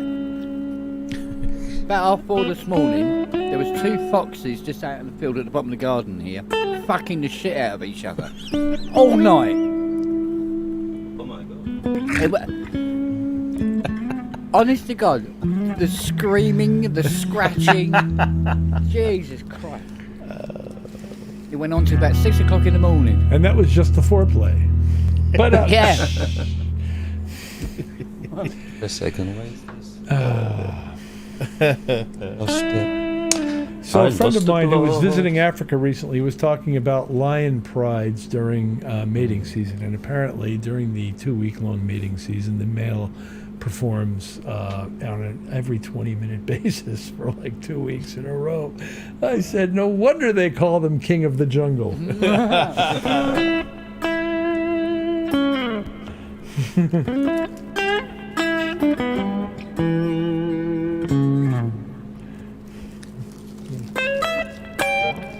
They're right out the front.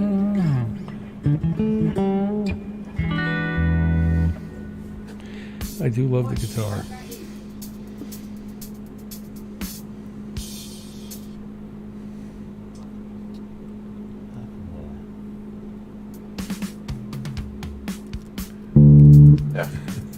I got a mixer thank you, that guys. mutes by pressing, and the other mixer mutes by unpressing. So I need to remember who is there.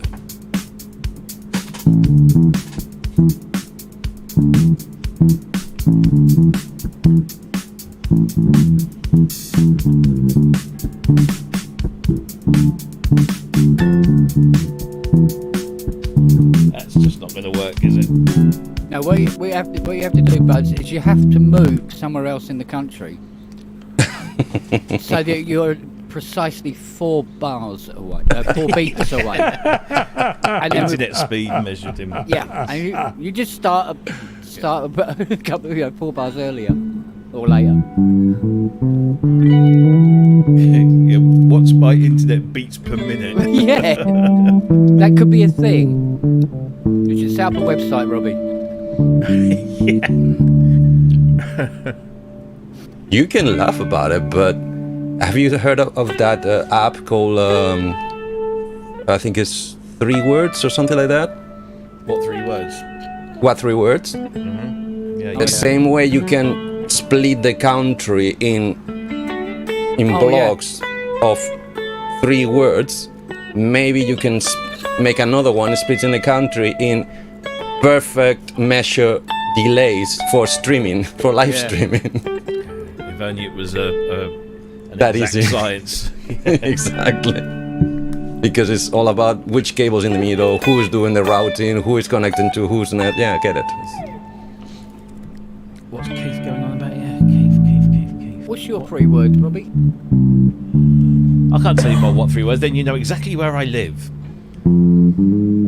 Like, do that. what And am I everybody gonna- else. What am I going to do with that information? Sorry, auto-tune. Come and visit me? Really? You see, this doesn't happen with a piano. Maybe not. No, maybe not. No, I think mine was something really. I mean, they're all really bizarre, but it's a very clever system. It's a very, very clever system. Keith in Watford. Can you tell Eddie about the Nile Rodgers book post I put up before it disappears forever? Okay, I'll find it. But I don't know what link that is. Whether it's the Is same there a one. link? I sent you one in private chat for. I got that company one. called A Books, Yeah. and there's a second-hand copy there. It's Mr. Fringe. Hey, Look at that. Hey. How you doing? Hey. yeah, this chat would be way more useful if you can just single one writer. Okay, Keithing word.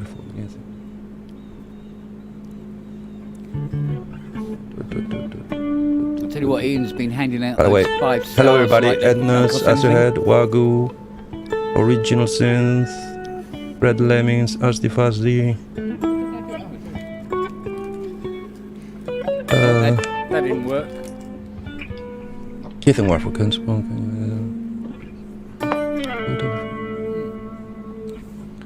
Okay, I get the phrase, but I don't get the post. They're looking for the icon. A previous. No. I need to tune up. No. That's yours. For which I will mute. No. What? Because I wouldn't subject. Sorry, Keith. I can't find it in the chat, in the regular chat. So, thanks for the effort, but I don't know.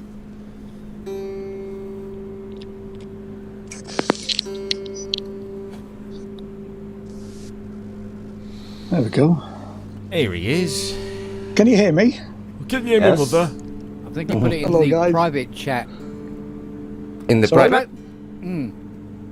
No.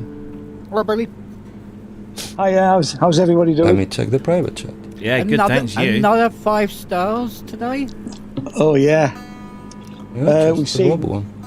6 shows today, so it's a bit of a grueler. So yeah, that was probably the biggest mistake. Was sort of fact. We've done some days where we've done 7 shows. It's just too much Yeah. because then we have to come back and obviously film the reviews and everything and start editing. So, but it's with over 50 shows, day 11. You know, How it's many pretty, more days? 3, Jane? Yeah, come and say hello. Jane's trying to come and say hello. You've never seen Jane before. What? No, we've watched your videos. Oh, they've watched our videos, so they do know. Oh, yeah, we're Yeah, we subscribed, know. mate. Here she is. Hi guys. Hey! Hello. I haven't got my glasses on because I can't see. Oh, there we are. Oh, There we are. I won't crash. I won't crash it all because I can't talk about any of the stuff you all talk about. But it's lovely dunno. to see you. And Just to you. let you know that I'm going through this with him. Yeah. Yeah. Bye guys. See you later. Yes, she's my rock. Bless her. Yeah. So yeah, it's pretty exhausting, but Yeah, I bet. yeah, but great fun, and we see Yeah. some amazing stuff. You know. Highlights?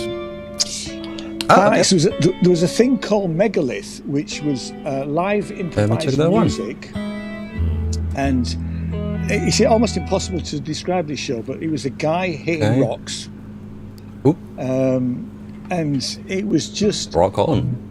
one of the most amazing things I think I've ever seen. Yeah. You know, yeah. So, and there's been lots more sort of improvised live scores So, to things this year. Cool. You know. Wow. Worst thing so far? ooh, okay. Worst thing so far was a thing that we actually refused to review. That bad, huh? I'm not gonna name it because that wouldn't be fair. Was it a James walkout? It was a walkout. Ah. Yeah. We. How long did it last? The walkout thing. Did it last 20 minutes? My mic is dying. About 20 minutes. We managed. Yeah. For Jane, it was when the live defecation on stage that killed her. Jeez.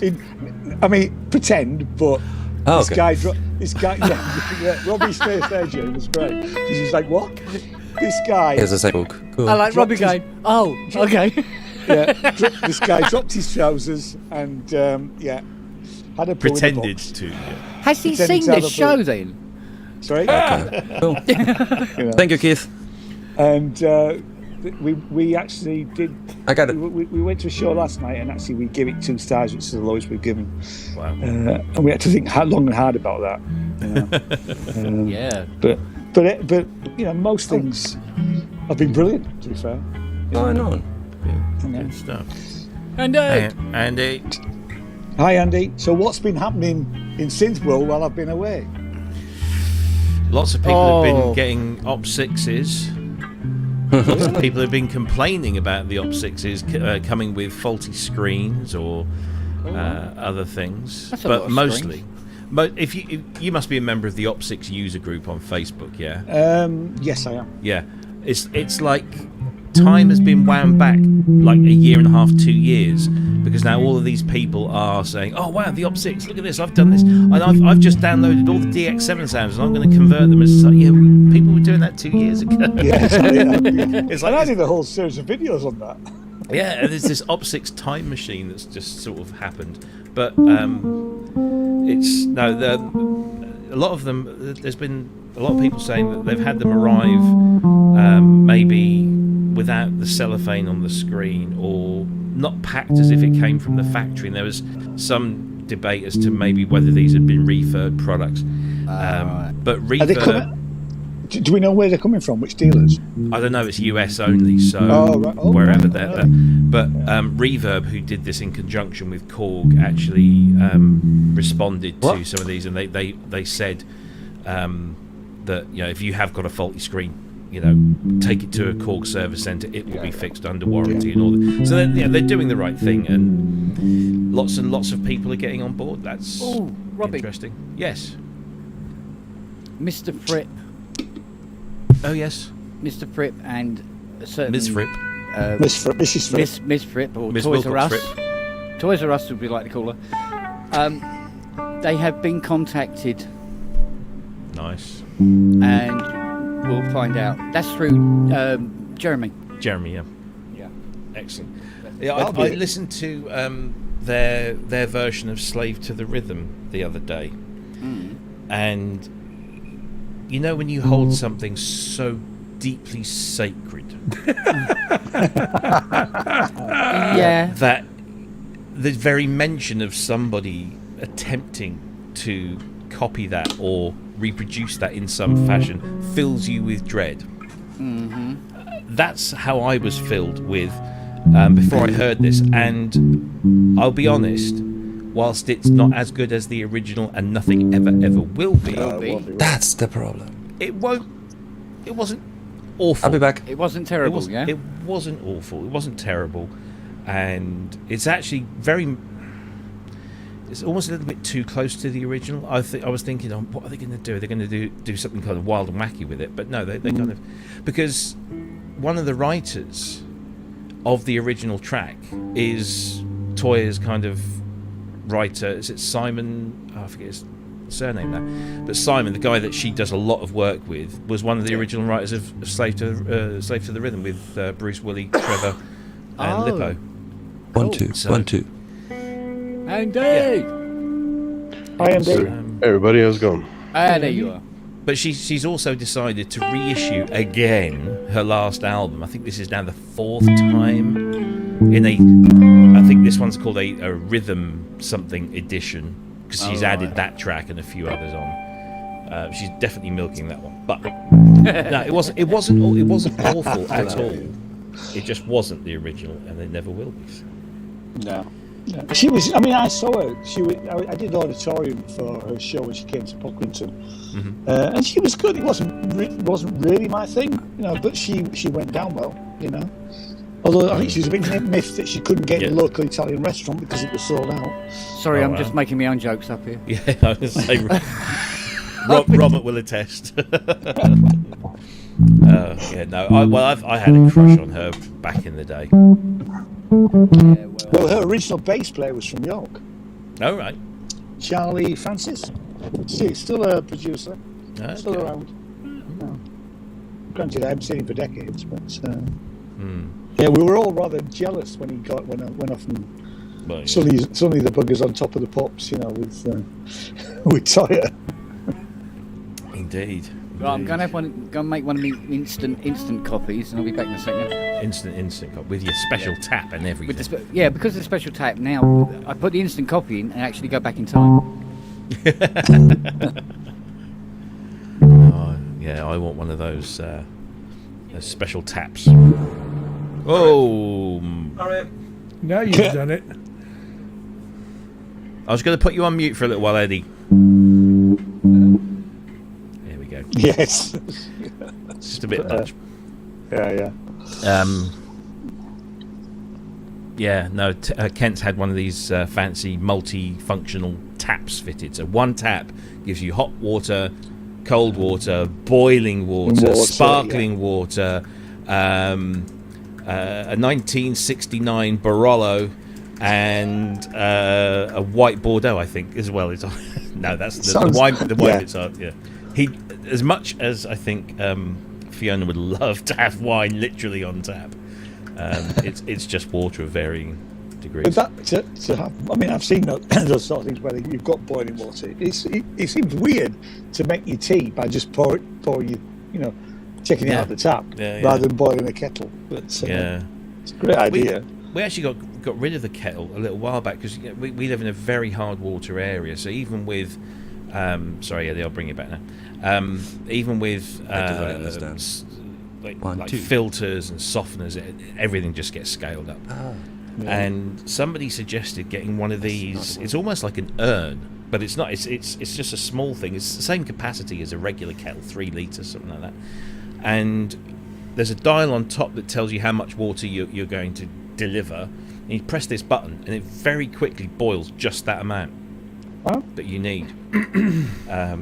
Jane would love that. Yeah, it's very, very useful. And it doesn't scale up so much, and is very quick and lower cost. Yeah.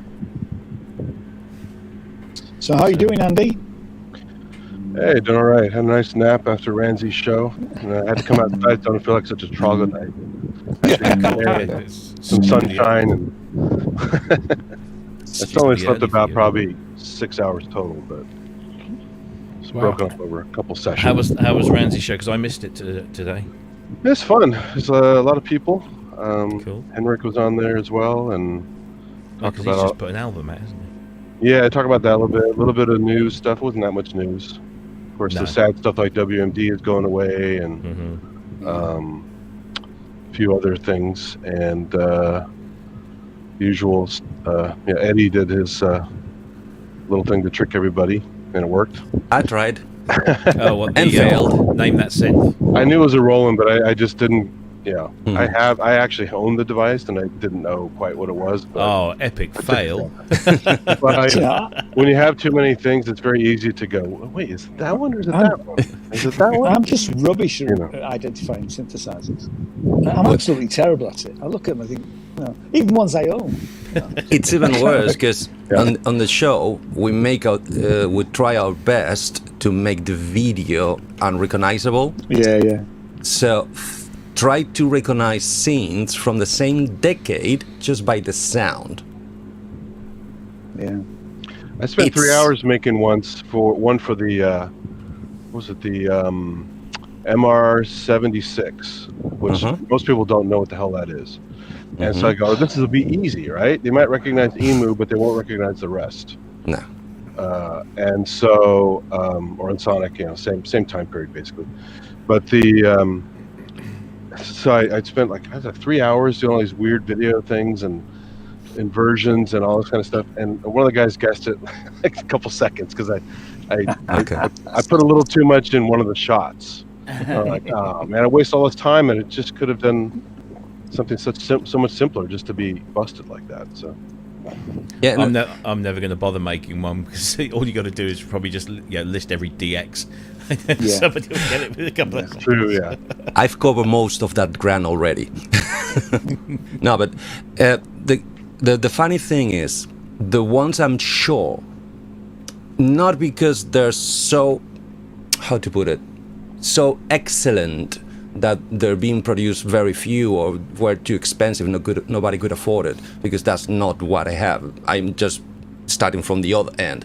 I have all the, here's my French, all the rubbish that nobody thinks worthy of owning. That's what I have. So I've always assumed that nobody would even remember or know about the existence of that thingy that makes a sound. Those ones, they guess. The ones I go, okay, let's make it easy, let's make it evident, obviously not give it away, but as easy as I purposely can do it. I want them to guess it. Not a chance. and I just give up. I just do them, whatever because for instance the Casio I did, which is fact is the one here, this one there. I was sure that nobody ever had put an eye on one of these toys because Which it's one a very. was it? I forgot. The CT640, I think is. Oh, okay, right. Yeah. Sorry. Yeah, right. You just reminded 660. me, Robbie. Yeah, go for it. Sorry, what? You just reminded me. Of.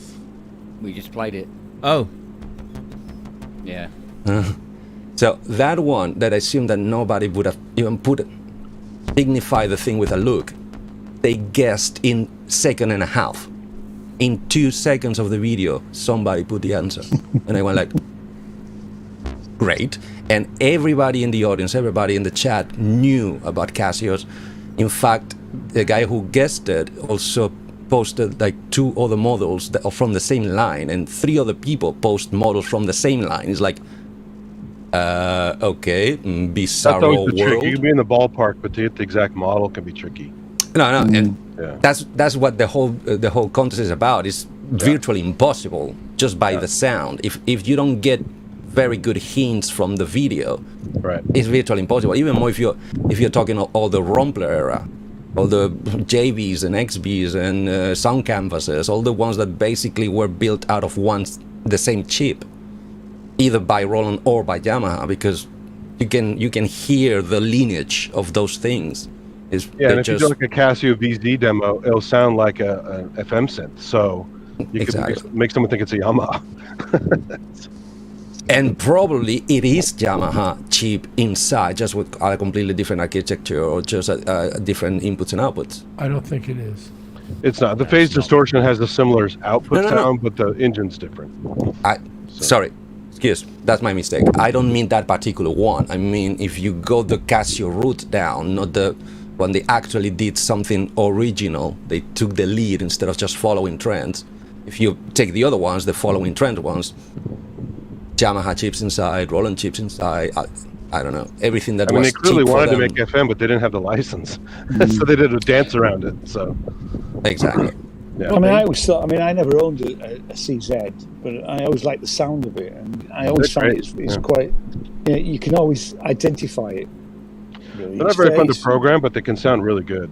Yeah. That guy Don Solaris, who's on all the forums and stuff, he's made some great patches and demos on the CZ1. Andrew Schlesinger. Oh yeah, ruled. Drew. Yeah. Was great on CZ. On CZ, really? Oh, I haven't heard of CZ stuff. The CZ one, yeah, Nice. and a ton of other things, but he is. Yeah, I heard all his other stuff, but I didn't know he did CZ. That's cool. I'll have to check it out. Yeah, that was before actually he was sort of industry wide. It was, I think, where he probably started on his own selling like patches on cassette and Nice. stuff. Yeah. Yeah, Drew is a fine sound designer without using any expletives. He's a very fine sound. He is. Was it a clean show today? What's going on, you guys? No. I was What the just fuck is going on? Fuck that. It's because I'm here. I was just trying to find a picture. I'm the that baby. I- They're watching the Wait, speaking language. of expletives, do you have any band stories, Eddie? With that crazy band?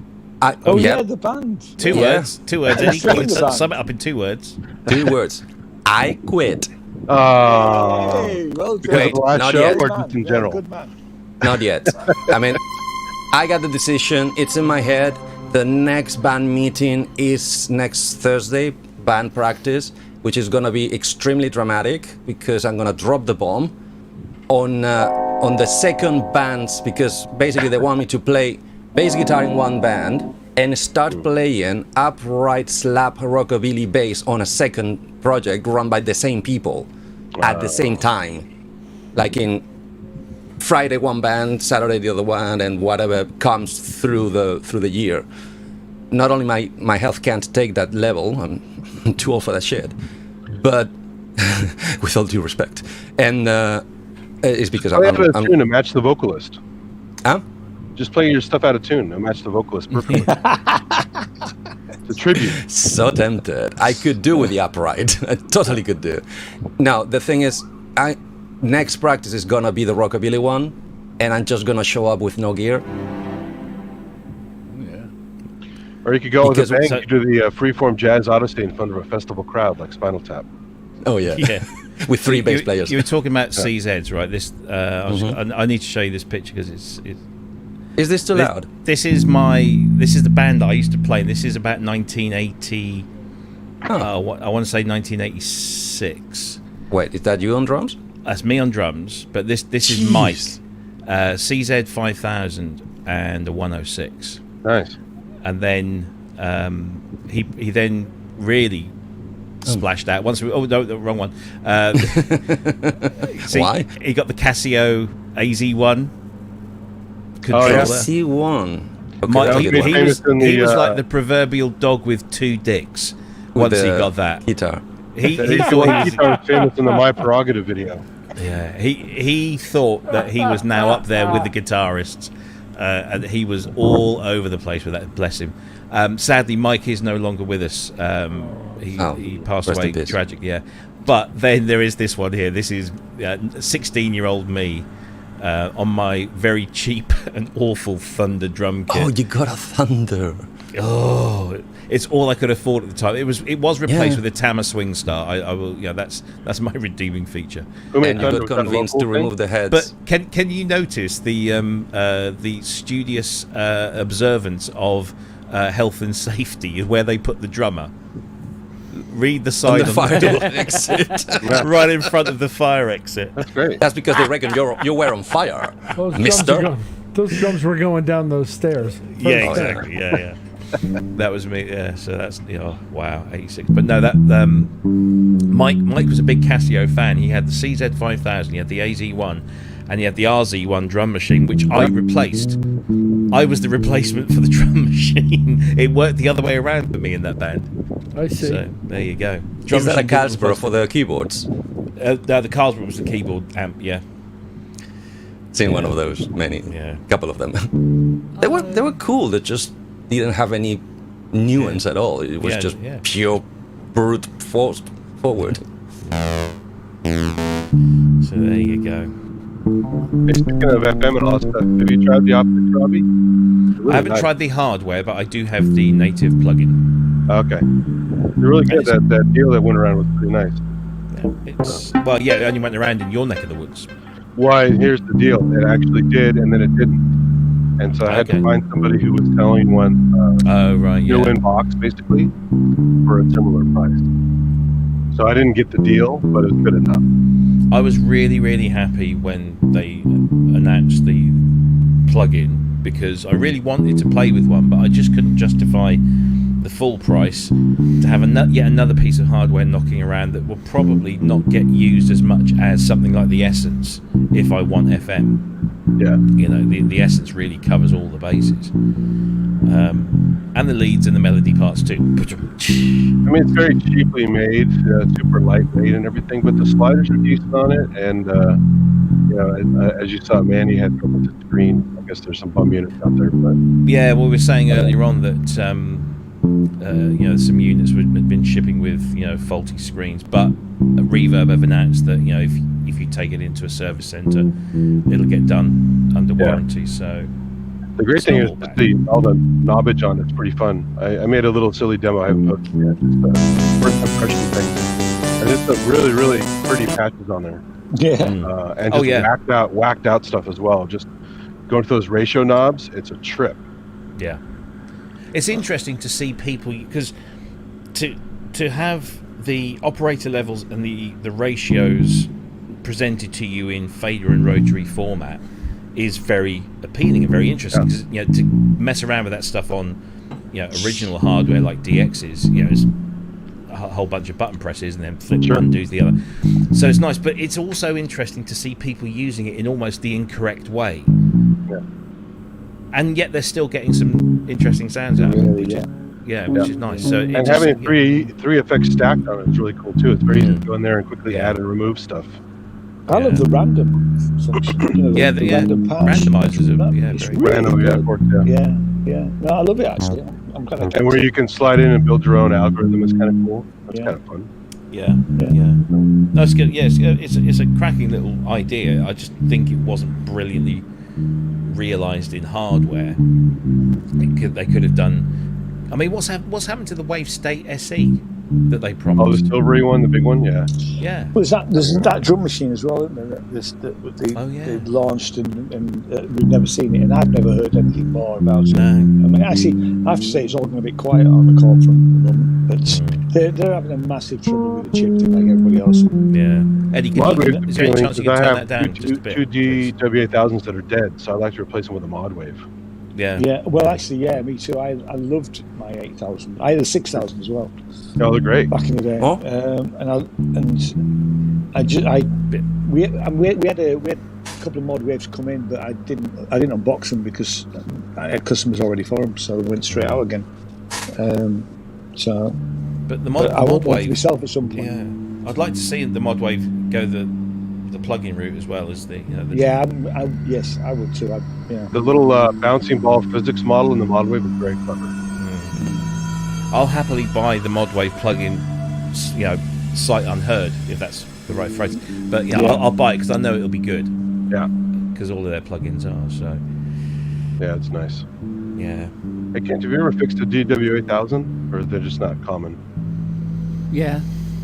Are they worth fixing, you think?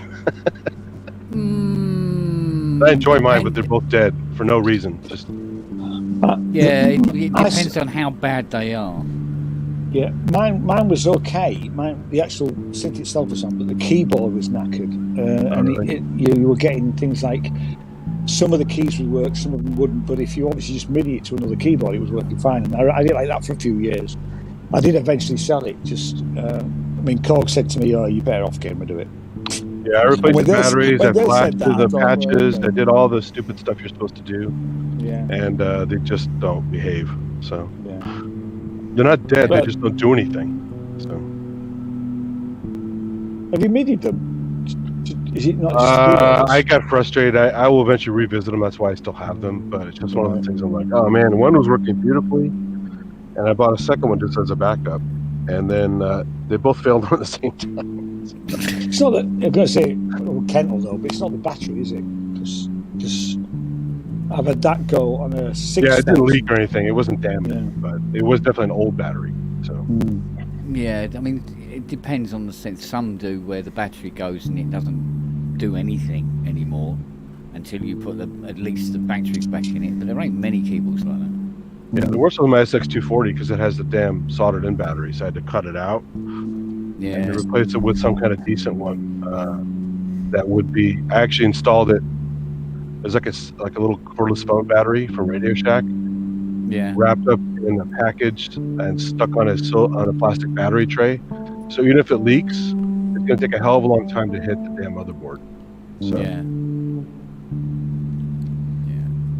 I normally, as a rule, especially with the bad ones like Polysixes, is because they say, can you put a little battery holder in it so it's easy to change the battery and stuff like that. But look, better off, mate, mount your battery somewhere as far away from all the circuit boards as possible. Just have flying leads going to the board and just get the thing but fuck out.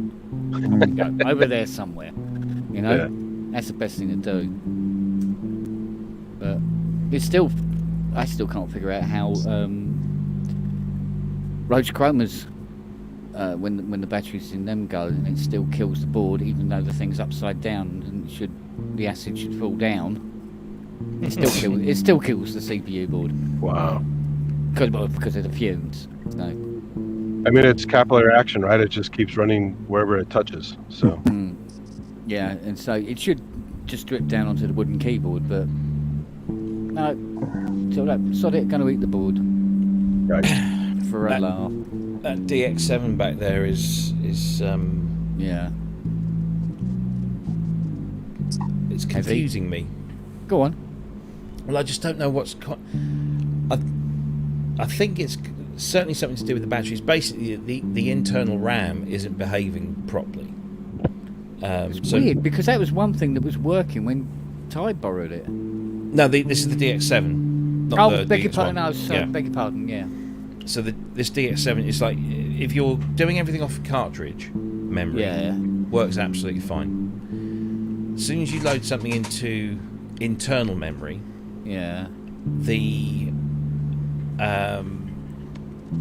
the last 6 or 7 patches in the bank are screwed. Not massively, but they're just there's something not quite Fucked right. up, yeah. The tuning, the master tuning goes out. The pitch bend is set at 55 when it should be like 2. Yeah. And so a bunch of other things, and it doesn't matter what you try and do, even when you move sounds from cartridge to internal or send sounds via sysx, it does this. So it's something to do with the internal RAM. Yeah. One of the RAM chips is Possibly. But well, I think. also Don't the quote fact, me, but I Go on. think I've got another DX7 CPU board here somewhere. okay, So because the thing that bothers me obviously is when I opened it up, whoever had it before, not obviously not you, but the previous owner had, I think I told you, they put a replacement battery cell in there, Yeah. in a battery cell holder, and then to keep it in place, hot glued it onto the board around all of the chips. Yeah, so I need to gently remove that. yeah, I do. Because the I do battery's come across reporting. them like that. Yeah. The battery's reporting 4.3 volts, which it's a 3.3 volt battery, so Oh, that's not good. that's weird. So that's something to do with it. But Spray a bit of WD-40 under the hot glue okay, and it should. and rock it, and it helps a little. Okay. It helps because you don't want to damage. Well, it probably won't damage anything, but You just don't want to rip anything out. Yeah, but you don't want to be putting a screwdriver under there and hoping No, for the best either. no. So No, exactly. yeah. Other than that, I mean, it plays fine. It sounds great. I didn't realise how hot they got. That PSU certainly on the Mark 1 gets really quite kind of warm. I had it on because I was messing around with the TX7 because I've had the TX7 for ages, but I've never played with it with a real with the Mark 1 DX7 and all of the patches that you can get for the TX7 DX7 combo, and you can do these combined layered patches with it, and that was quite fun. But it took a while to get the right patches into the DX7 to complement the other sets that were going into the TX. But once you got it, it was actually really, really nice. It sounded very much more like a DX5 and a DX1 because you've got layers. Yeah. But did you watch that Dom Sigalis DX1 demo that he did? I watched a little bit of it. Yeah. And that was the first time today that the iPad just went bye bye. No more DXs, please. No more warning DXs. for you little shit. Boom, like that, gone blank. Oh, But it was interesting to see that DX1 because it's a prototype. Yeah. It's not a factory model. It's the layout of the top is all different. Well, mostly somewhat different. But I noticed later on that the MIDI ports were not in their original space. Yeah, let's see what They're we can actually find. over, and they're XLRs. They're XLR MIDIs. So that was interesting. I mean, from my perspective, that was quite because I've never seen XLR MIDI on a DX before. Yeah, well, XLR MIDI was a good thing when it died out. I It was don't think you've ever seen anything with an yay! XLR with an XLR. No, I've seen a couple of things. Couldn't for the Voitra. life of me. Yeah, Voitra has it, doesn't it? Voitra has it as standard. Yeah. What was that? I think the Publison has it as well. Yeah. Because it seemed to make Right, sense, next, didn't it? right next to the actual audio XLRs as well. Yeah. Oh God. Please read the label. Yeah. Well, The this is work- why I think they've mounted it. Because if you look at the back of a DX1, closest to the edge, you've got the 3 XLRs and the 3 TRSs that do, Yeah. one's balanced, one's unbalanced, A, B, and P, which is both of them together. Yeah. And then next to that, you've got the pedal inputs, and then underneath that, you would normally have the MIDI inputs, but they've actually got these MIDI inputs about 4 or 5 inches away from the audio outputs, hopefully to prevent you from getting things in the wrong way. Yeah. But it's Oh, but man. it was good fun.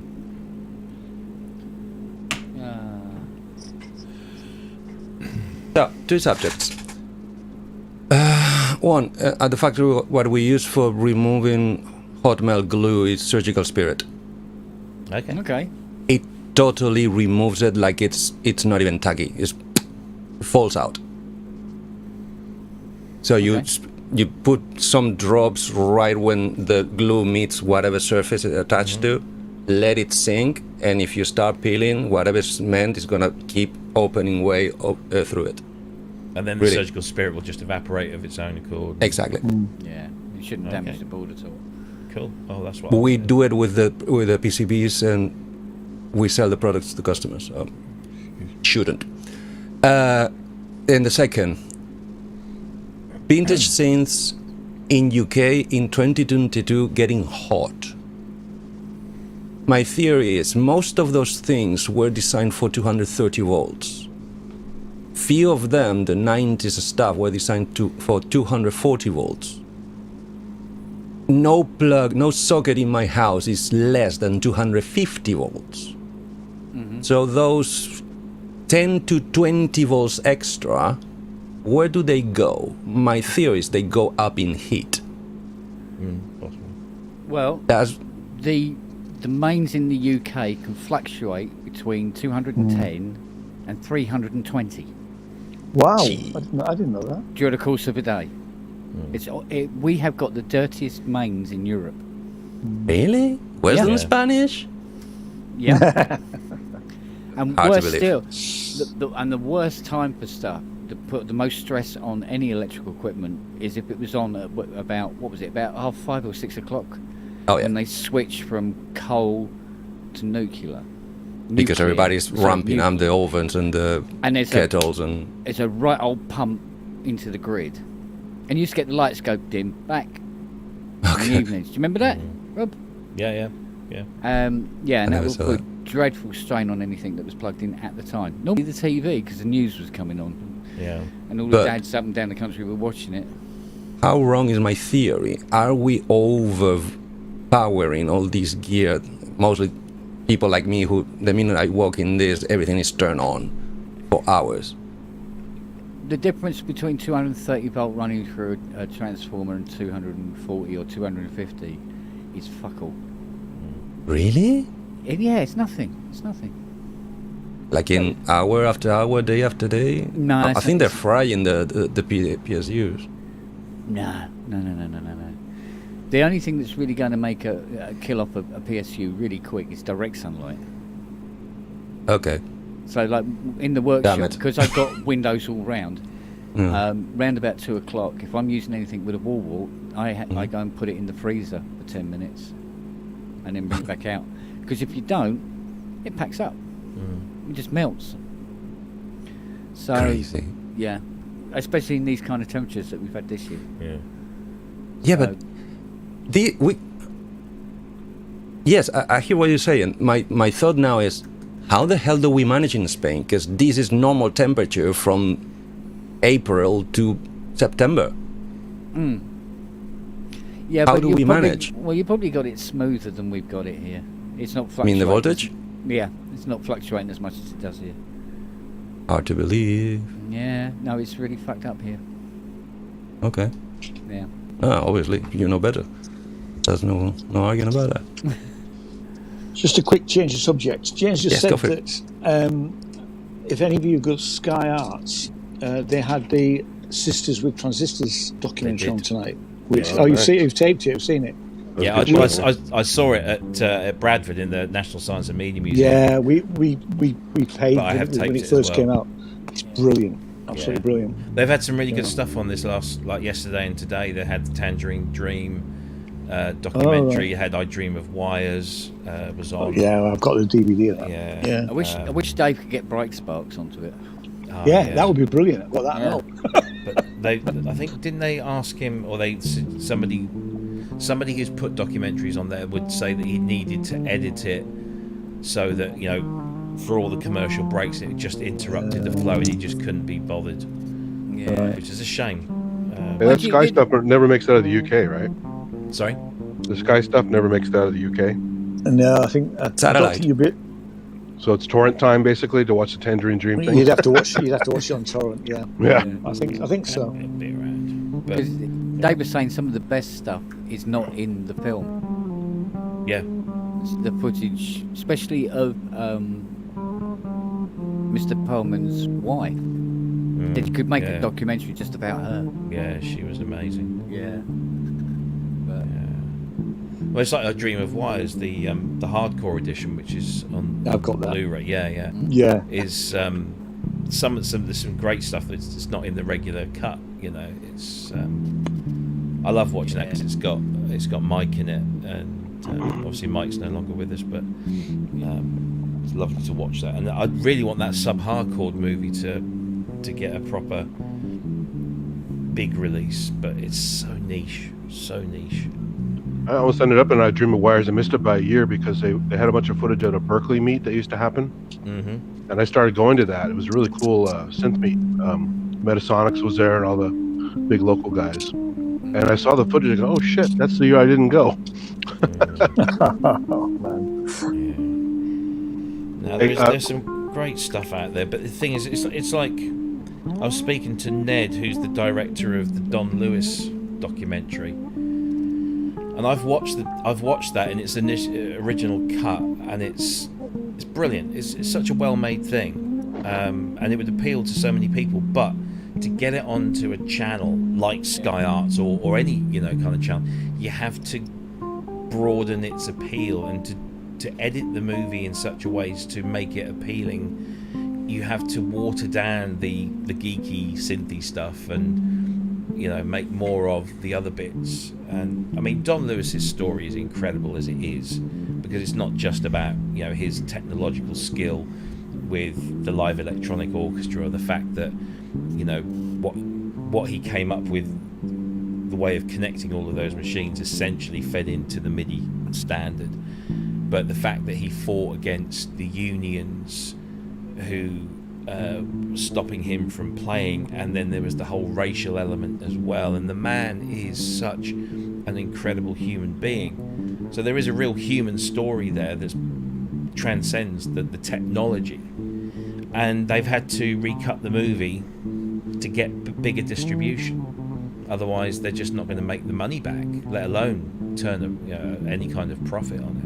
Yeah, but I still think this dumbing down to get greater appeal is such a dangerous rabbit hole to go down. But this is why things still need physical releases. But to do a physical release, it costs a lot of money, and then you've got to distribute it. You've got to get it certified. You've got to get it. It's a minefield. Because the next thing you know, you'll have something like a bloke in a Barney costume going through the woods, right? And you're going, the dinosaurs lived 350 million years ago. That's cool about that old rock school show, where they actually did go into details, and it was for kids, but had some good details in it. That's a superb show, yeah. Because am I right in saying that Rock School originated here in the UK, and then some of the, like Deirdre, the guitarist, went over and did a US version, didn't she? I only saw the UK version. Oh, right. No, there was a US version where I think the some of the public television guys... here played the UK one all the time. Oh, right, yeah, I've got the Rock School book downstairs. Okay. The more you know. Brilliant. I've got the Rock School book somewhere. It's brilliant. Even it's today, absolutely it's wonderful. Yeah. Such a great show. I watched that religiously every time, because who was the guy with the glasses who did all the keyboard stuff? I forget his name now. Do you remember the episode where he brought on a memory moog? Yeah. He was like, holy motherfucker! And the guy that did the drummer, he was from the Midlands. He was talking about complex time signatures. You can never take anybody. You can't take anybody from the Midlands seriously when they're talking about that. Oh, it was brilliant. It was the best show. Aren't they on YouTube? Yeah, there's some massive. Some of them, all of them are there, but some of them. But we had public television was good, because we had like Suzanne Ciani would go on various kid shows on public television, and showing her rig and showing how she did the voice for this pinball game and how the sound worked, and it's really cool stuff. The public television had great stuff back in those days. Yeah. She's fantastic, because she came and played at a smallish church in York, probably about 5 or 6 years ago. And at the end of the gig, everybody was allowed to just get up and see a rig and actually just literally go around the back of it. And I took loads of photos. She was just absolutely lovely. Just telling people about the rig and about how she created music. She was just one of the most loveliest people. She went on David Letterman's show on I a major saw show on that, TV and did great demos on there. Yeah, only to get patronised by Letterman. Yeah, of course. Well, because he's a goof. Yeah, of course. Yeah. But it was good. I think you had like Herbie Hancock on Sesame Street and Stevie Wonder on the Cosby Show. Yep. It was great to see. It was just wonderful, those sorts of things. We had we had Peter Howells from the Radiophonic Workshop on some kid show with a Fairlight. He was demonstrating that. It was nowhere near as cool as Herbie Hancock on Sesame Street, but it was the same sort of thing. It was all very, very English. And of course, Tomorrow's World as well. And of course, all those shows on public television had synthy intros, so the music was. And this is why I love Benji's Meme Tune show. Oh, they're wonderful. It is so much like those shows of the late 70s, early 80s. Very, you know, so with all due respect to Benji, very amateurish, but only amateurish technology-wise, not production-wise, because the technology was so much in its infancy. But those shows, his patching's great. Oh, it's stunning, superb, absolutely brilliant. That whole the one where he did like 20-25 minutes patching an ARP 2500. I know, my fucking mind. Yeah, it was brilliant. I tell you what, he's done really good at laying paving slabs. He did your patio, didn't he? Yeah. Well, I'm hopefully going to see him and Neil Arthur at the Colchester Arts Centre a little later this year, because Blancmange are doing a little tour. I'm actually going to see Blancmange twice, because they're coming to a little town that's 10 miles down the road from me called Diss, and it's like right on the Norfolk-Suffolk border. Nobody's ever heard of it. I know Diss. Oh, there you go. We used to have friends there. We used to take our youngest son down to Diss. Yeah, his mate. It's a lovely little town, and Blancmange are coming to play at Diss Corn Hall, which is just remarkable. I'm just going to go along just simply to support that. But I'm going to Colchester to see Benj, because he's playing as Oblong, his one of his bands, supporting Blancmange, because Benj has done a lot of work on how the do you last support a Blancmange? Well, indeed. Well, Blancmange had some good airplay here in the 80s, but I guarantee most people I know don't even know who they are. No. And Neil's been really active in recent years, so yeah, I'm looking forward to that. I love the Middle Eastern vibe they put in their tracks. I got a question, Ian. Yeah. How many days have we got to go before we get the review of Bletchley Park, the musical?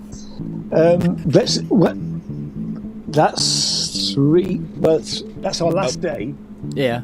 It's a long. We're just talking about it tonight about how we're going to get there, because it's about a half-hour bus ride out of Edinburgh. Rich. Take care, Rich. So yeah, see you later, Rich. Cheers, friends. So it'll probably. Take care. I mean, and I'm about 2 days behind with the reviews. So. All right. So it'll be. Slacker. Hey, tell me about it. That's because you keep going out and enjoying yourself and watching shows. That's the problem. I mean, we started talking to the press offices early July. Yeah. And they're still coming back and saying, "Oh, well, we got this ticket for you." Well, we said, "Well, we didn't think we were going to get it because she said that, we've already booked something else." So we've had a few of those sort of things. So the Bletchley Park one is the last show that we will see on the 16th. So it'll be about the 8th, travelling 17th, 18th, probably 19th at the latest. So next weekend, you'll get it for next weekend. But there's a sold out show called Alan Turing the Musical. Okay. And I've managed to get one ticket, so we're going to turn up and see if we can get the other. I mean, I'll give Jane the ticket if I need to, but so that we can both go in and see Alan Turing the Musical, because that'll be just as good. That'll be interesting. And that is sold out. I said to him, "It's really great that you sold out." He said, "Yeah." He said, "But and he did. The producer said, "Well, there are 4 tickets on the door every day, and he won't give them to me, so I can't give you one of them. You'll have to turn up." I went, "I'm happy to try and do that, Yeah. So he gave us his last ticket, and then we've got, So hopefully we'll do Alan Turing the musical as well as Bletchley Park, you know. And I just thought the Bletchley Park was really good. I just, you know, So if you don't see, have you ever been to one of these shows though, and you get the whole springtime for Hitler moment? Do you know what I mean? No. Just Yeah, the I whole know. audience going. No, it's just no. I mean, I am nicely, but one of the weird things is that because they have these press launches, and we've been to I think 3 of them this time. But last year when we came, they had a press launch, and then there's a wine thing for the press, and they filter people through to tell you about their shows. And it was really funny because the people would come up to us and go, "So which newspaper are you from?" I was, "Oh, we're not the newspaper. We're just small guys. We just do YouTube videos about." And the amount of people that would just sort of switch off and try and go and talk to somebody, they want to talk to somebody from the Guardian. You know? Yeah. I have to say it didn't happen that much this year because we had some quite good conversations. But you know, we know our place. You know. Yeah, but the thing is, you know, you keep digging it out. You keep going, Exactly, you keep yeah. going, and it builds. It builds. Do you know this year? I mean, most days somebody's come up to us and gone, "I've seen your videos. Keep doing what you're doing. It's great. We love you and Jane. You know, thanks ever so much for doing it." So you know, it's happened a little bit in the past, but much more so. I mean, a guy yesterday just went, "Love your videos, man. It's great." You know, so brilliant. You know, so it's been, and we know that the viewing figures aren't huge, but you know. Yeah, but I mean, it's the same with the Pro Synth Network, wasn't it? I mean, exactly. when I came on board, I think it was it'd gone up to about like average 25, 30 people would be watching it live. Yeah. You know, and that's crept up. I think having Steve Picaro has helped a lot, and then Manny won. Yeah. When Manny and was it Scott? Is it Scott? Yeah, Scott. Yeah. Yeah, that's good. And they did that VP one and went. Yeah. You know? It's all about the growth. Yeah. And You just I went into Sainsbury's in Thorpe St Andrew, Norwich, right? I walked in and I was just going to, they've got an Argos at the back, and I was just going to collect something. And I was walking in the door, and there's a voice behind me that says, "Excuse me." And you know, you just think, oh, they're talking to somebody else. "Excuse me."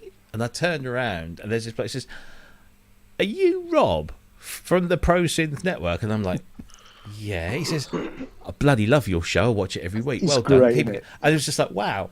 It was just, I know it's just like, it's on the grand scale of things, it's just very Instead of gives the keys. yeah. But it was And the wallet. And the But watch. then, like, Ben was at the gig last night in Northwich, at the Northwich Plaza, and you know, he's supporting Heaven 17, which was brilliant. You know, what a gig. But Martin said, "Oh yeah, I'll come on the show again because I've got a book to promote." Brilliant stuff. Yeah.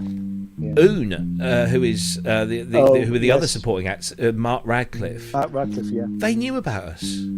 That's brilliant. And actually, Mark Radcliffe's a really Mark nice Radcliffe's guy. a huge hero of mine, so I'm like, Well, get them on. When we had the music shop, he came in and he was lovely. I mean, he's great actually, because we bought tickets to see him, and it was just him doing just him singing with his guitar. It was before he did Oon, and he gave us the biggest plug, you know, at the gig. It was lovely, and he was just such a really nice bloke.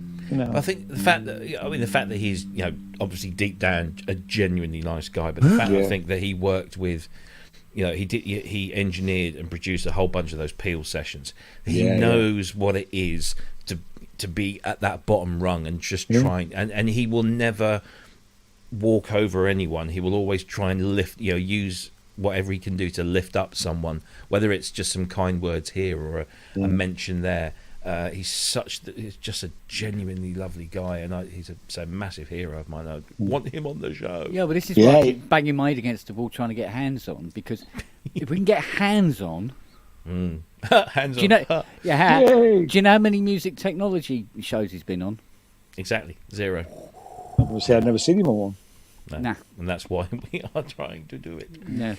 But no, I mean, it'll be a TV station maybe, but we were talking last night with Mel, and we jokingly mentioned about getting all 4 members of Node on the show at the same time.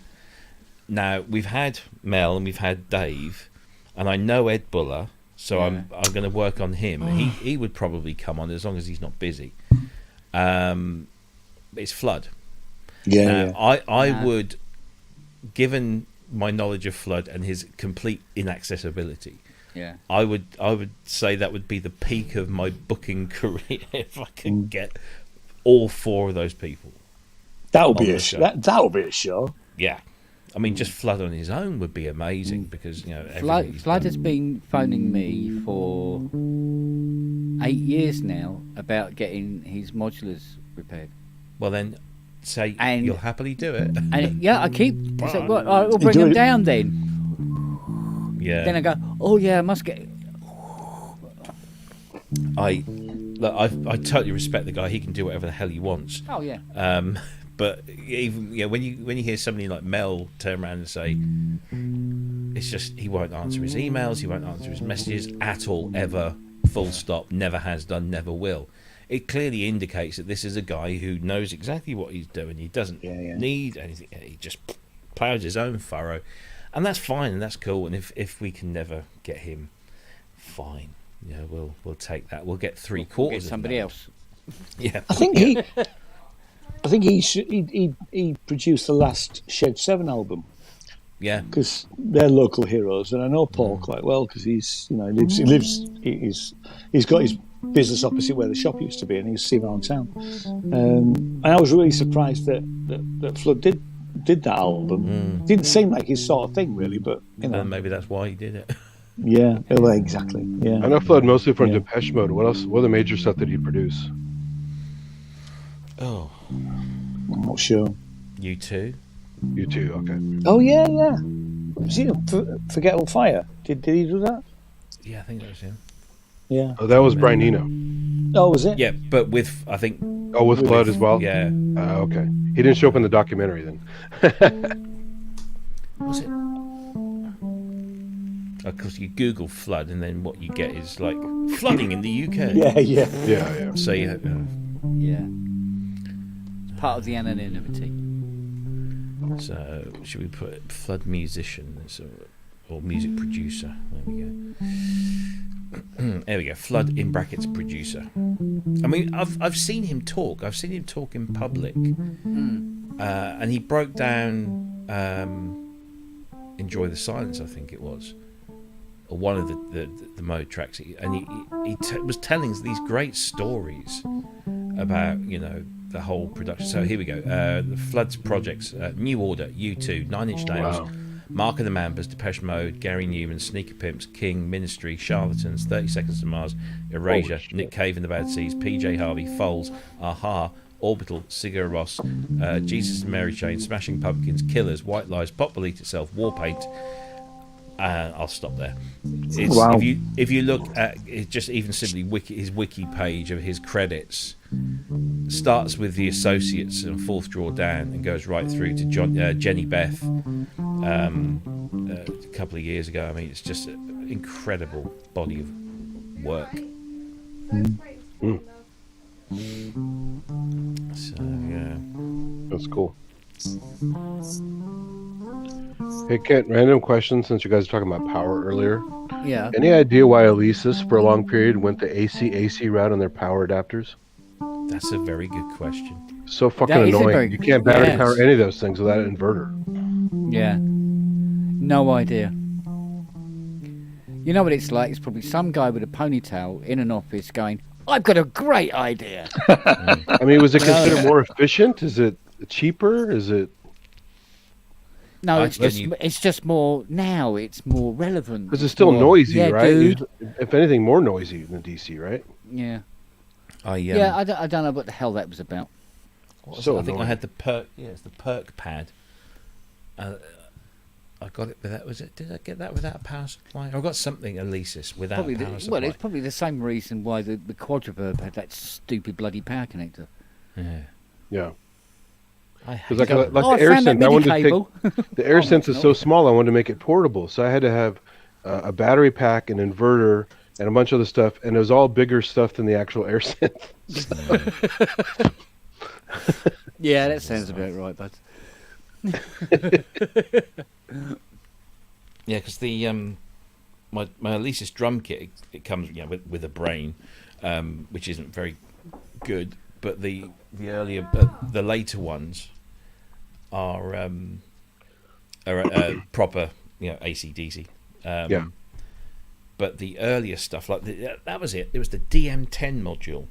Wow. So when I was right. working with Steve Howell, he was tasked with assembling drum kit samples for the DM10, and when he'd finished with the DM10 module, he said, "You've got an E-drum kit. There you go. Here's a DM10 module." I was like, "Whoa, that's good. It's supposed to be pretty good, and it's got its own built-in mixer and everything." Yeah. And he said he didn't send the power supply,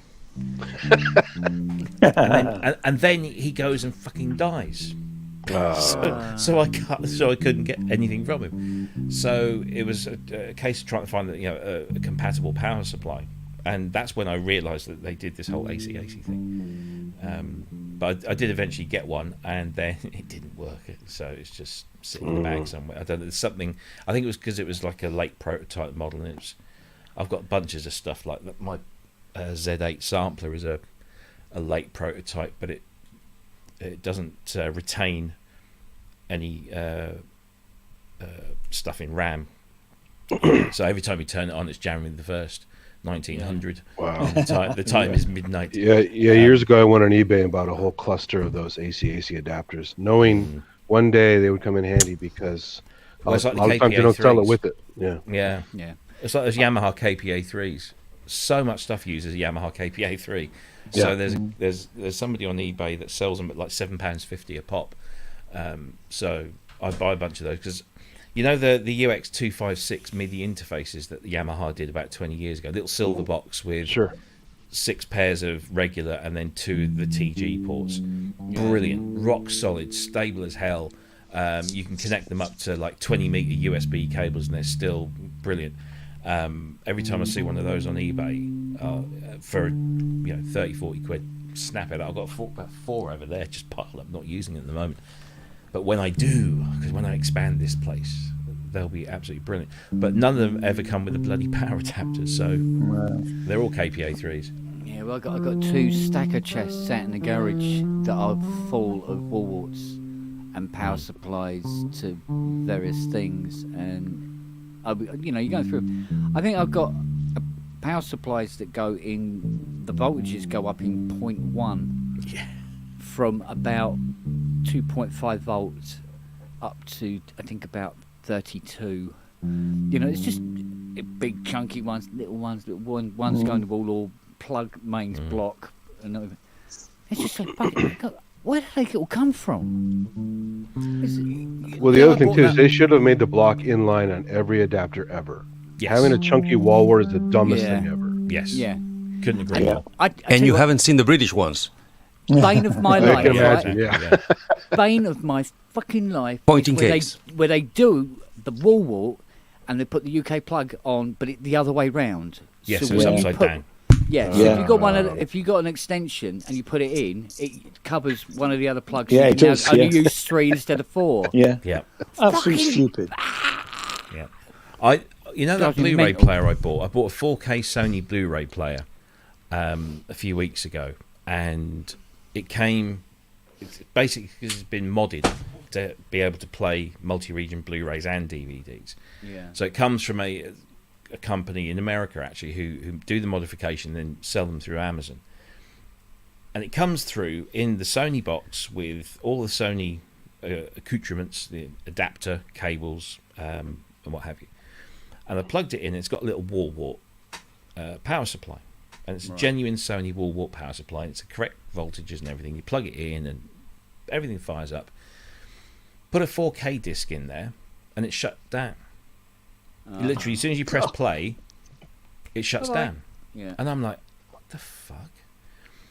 So I'm thinking I've got a faulty player. So I contact the manufacturer, or the company that did the conversion. And they warranty the unit for 3 years. So I'm happy that I'm going to get a replacement or a refund. And they said, that'll be your power supply. And I'm like, what?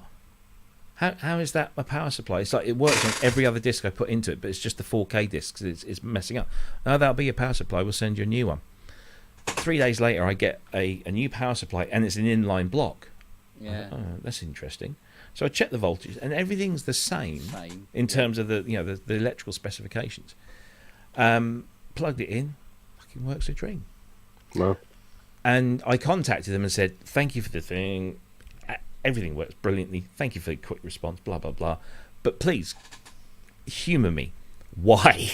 Why?" And it was just apparently The Sony motor just spinning chose faster? Was it in? that. When you play a 4K disc, it consumes a bit more power and juice than any other disc, and that's because it's got 3 layers of data to go through. Whatever, spins faster, whatever. And these little new apparently Sony have only just started releasing their stuff with these little wall warts, just not up to the task, and they've had a failure rate of 2% on all of these players. They sell hundreds, especially to armed forces, because they'll be moving around different places. So that 2% could be quite a few units. It could be quite a few units. So they said they said as soon as you said that it wasn't playing 4K discs, we knew it was a power supply thing. So we basically buy the old version of the power supply and we send it to you, and that's what you've got, and it works an absolute flipping treat. Oh, So yeah, Andy. I'll tell you what Ty told me the other day that really opened my eyes, right? His CD player. Has he ever told you about this bloody CD player of his? I don't think so.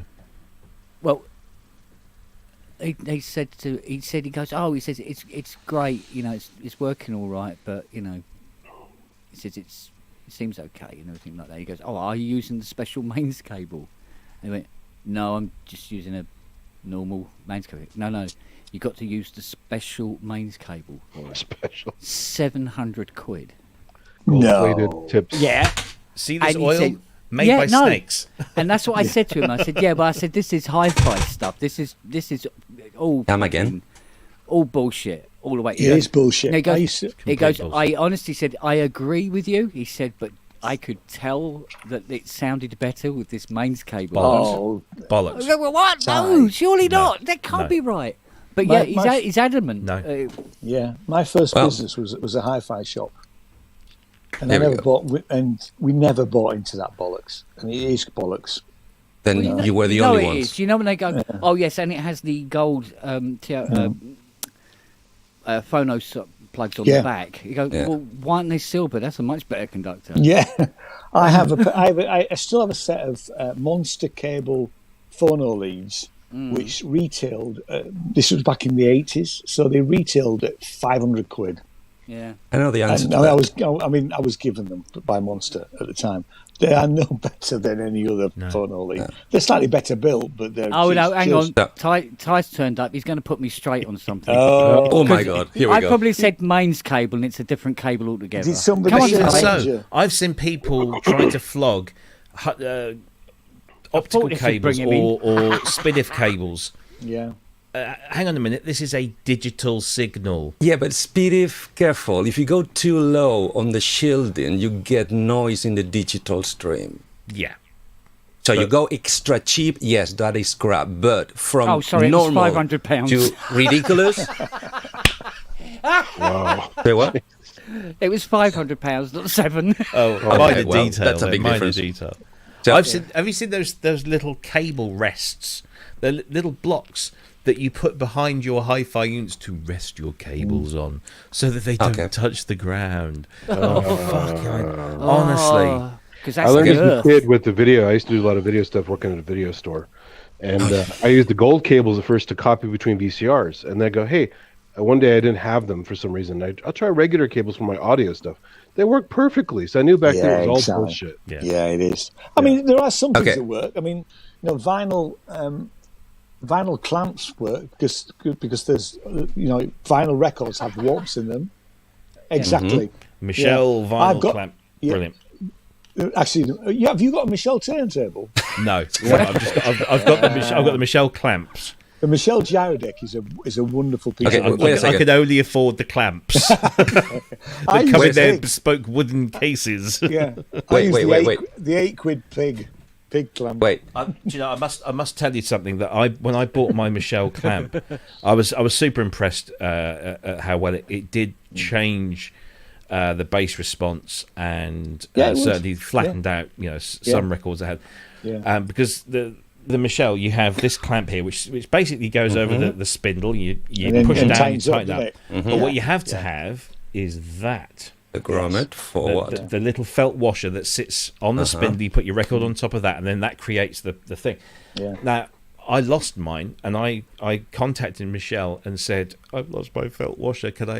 Where can I buy some more? And they sent me a packet of half a dozen free of charge. Yeah. Bless them. They look similar to ones they use on drums.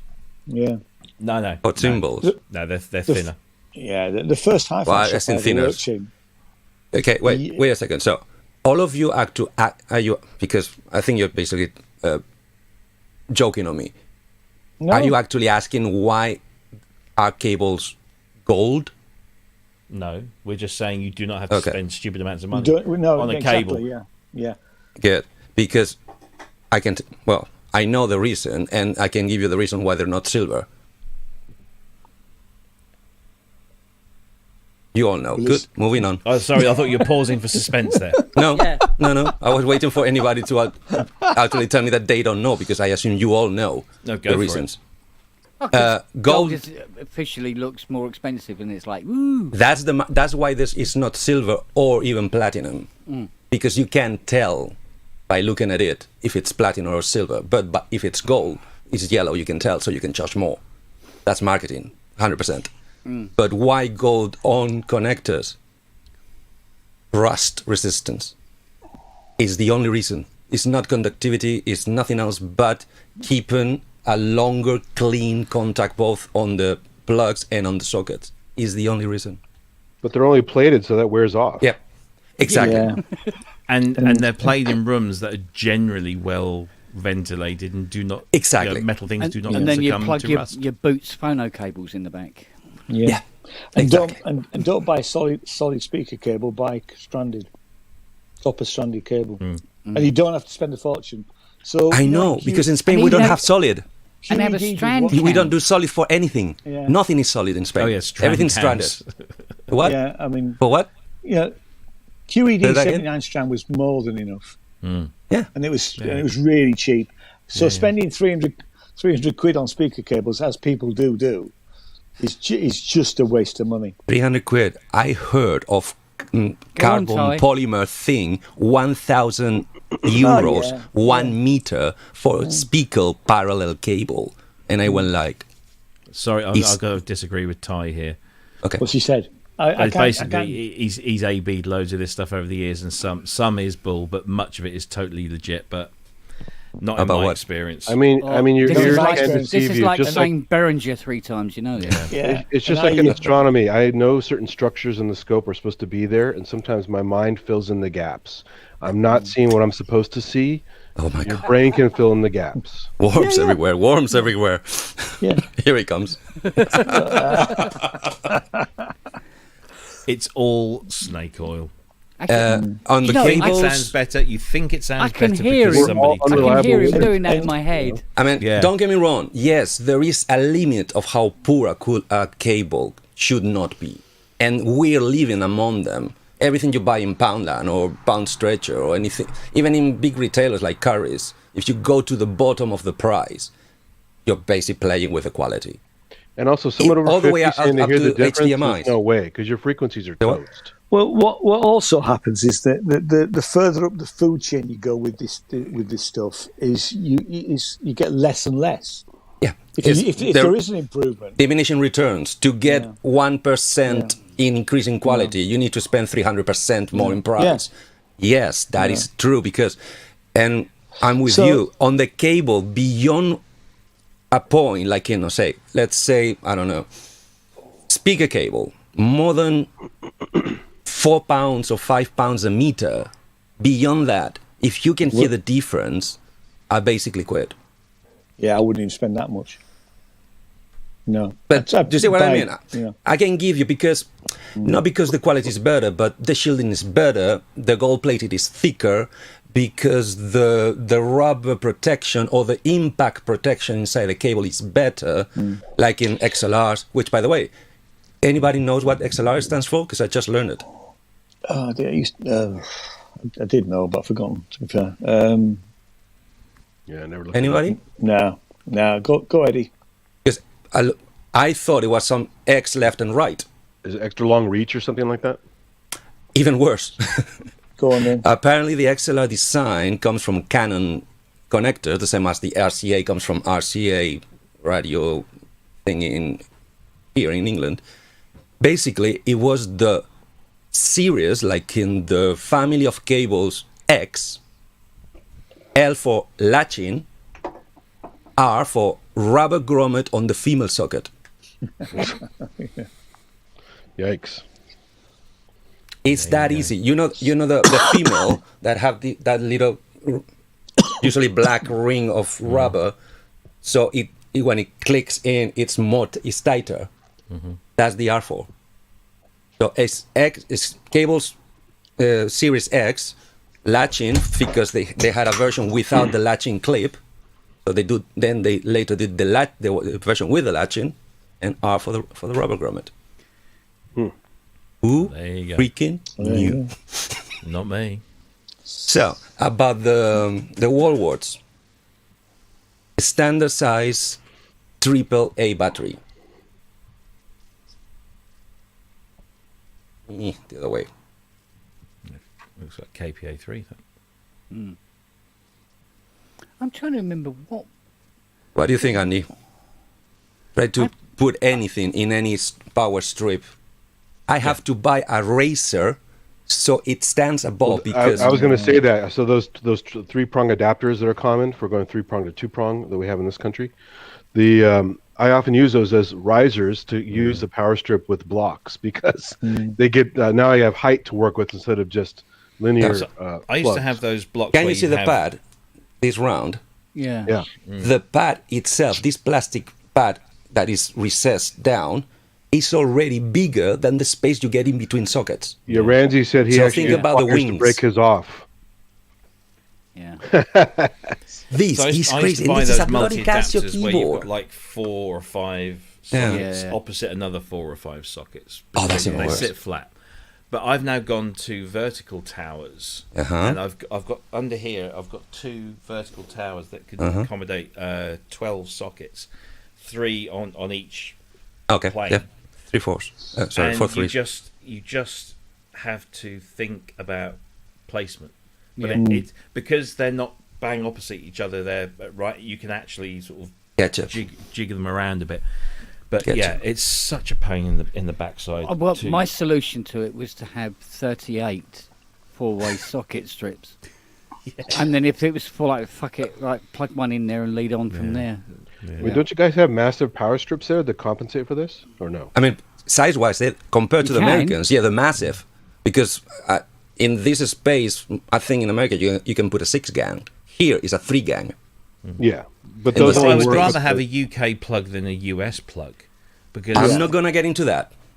US The- it's just My put only it in, it just comparison. goes, My only Well, I comparison mean, is only if it's anemic. If you have a decent receptacle, it works fine. no. I mean, Yeah. this is over-engineered to the maximum. Have you ever seen There's a South nothing African beats plug? this thing. A what plug? Just look at South the African. amount of copper in these terminals is ridiculous. My comparison is Dominican Republic. Bear with me a sec. You want to hear that, or can I just go on? Okay. Dominican Republic, which is a miracle, anything electrical works. Spain and UK. Right? Mm-hmm. I've never heard, wait for that, heard a cleaner power electric supply in the houses ever.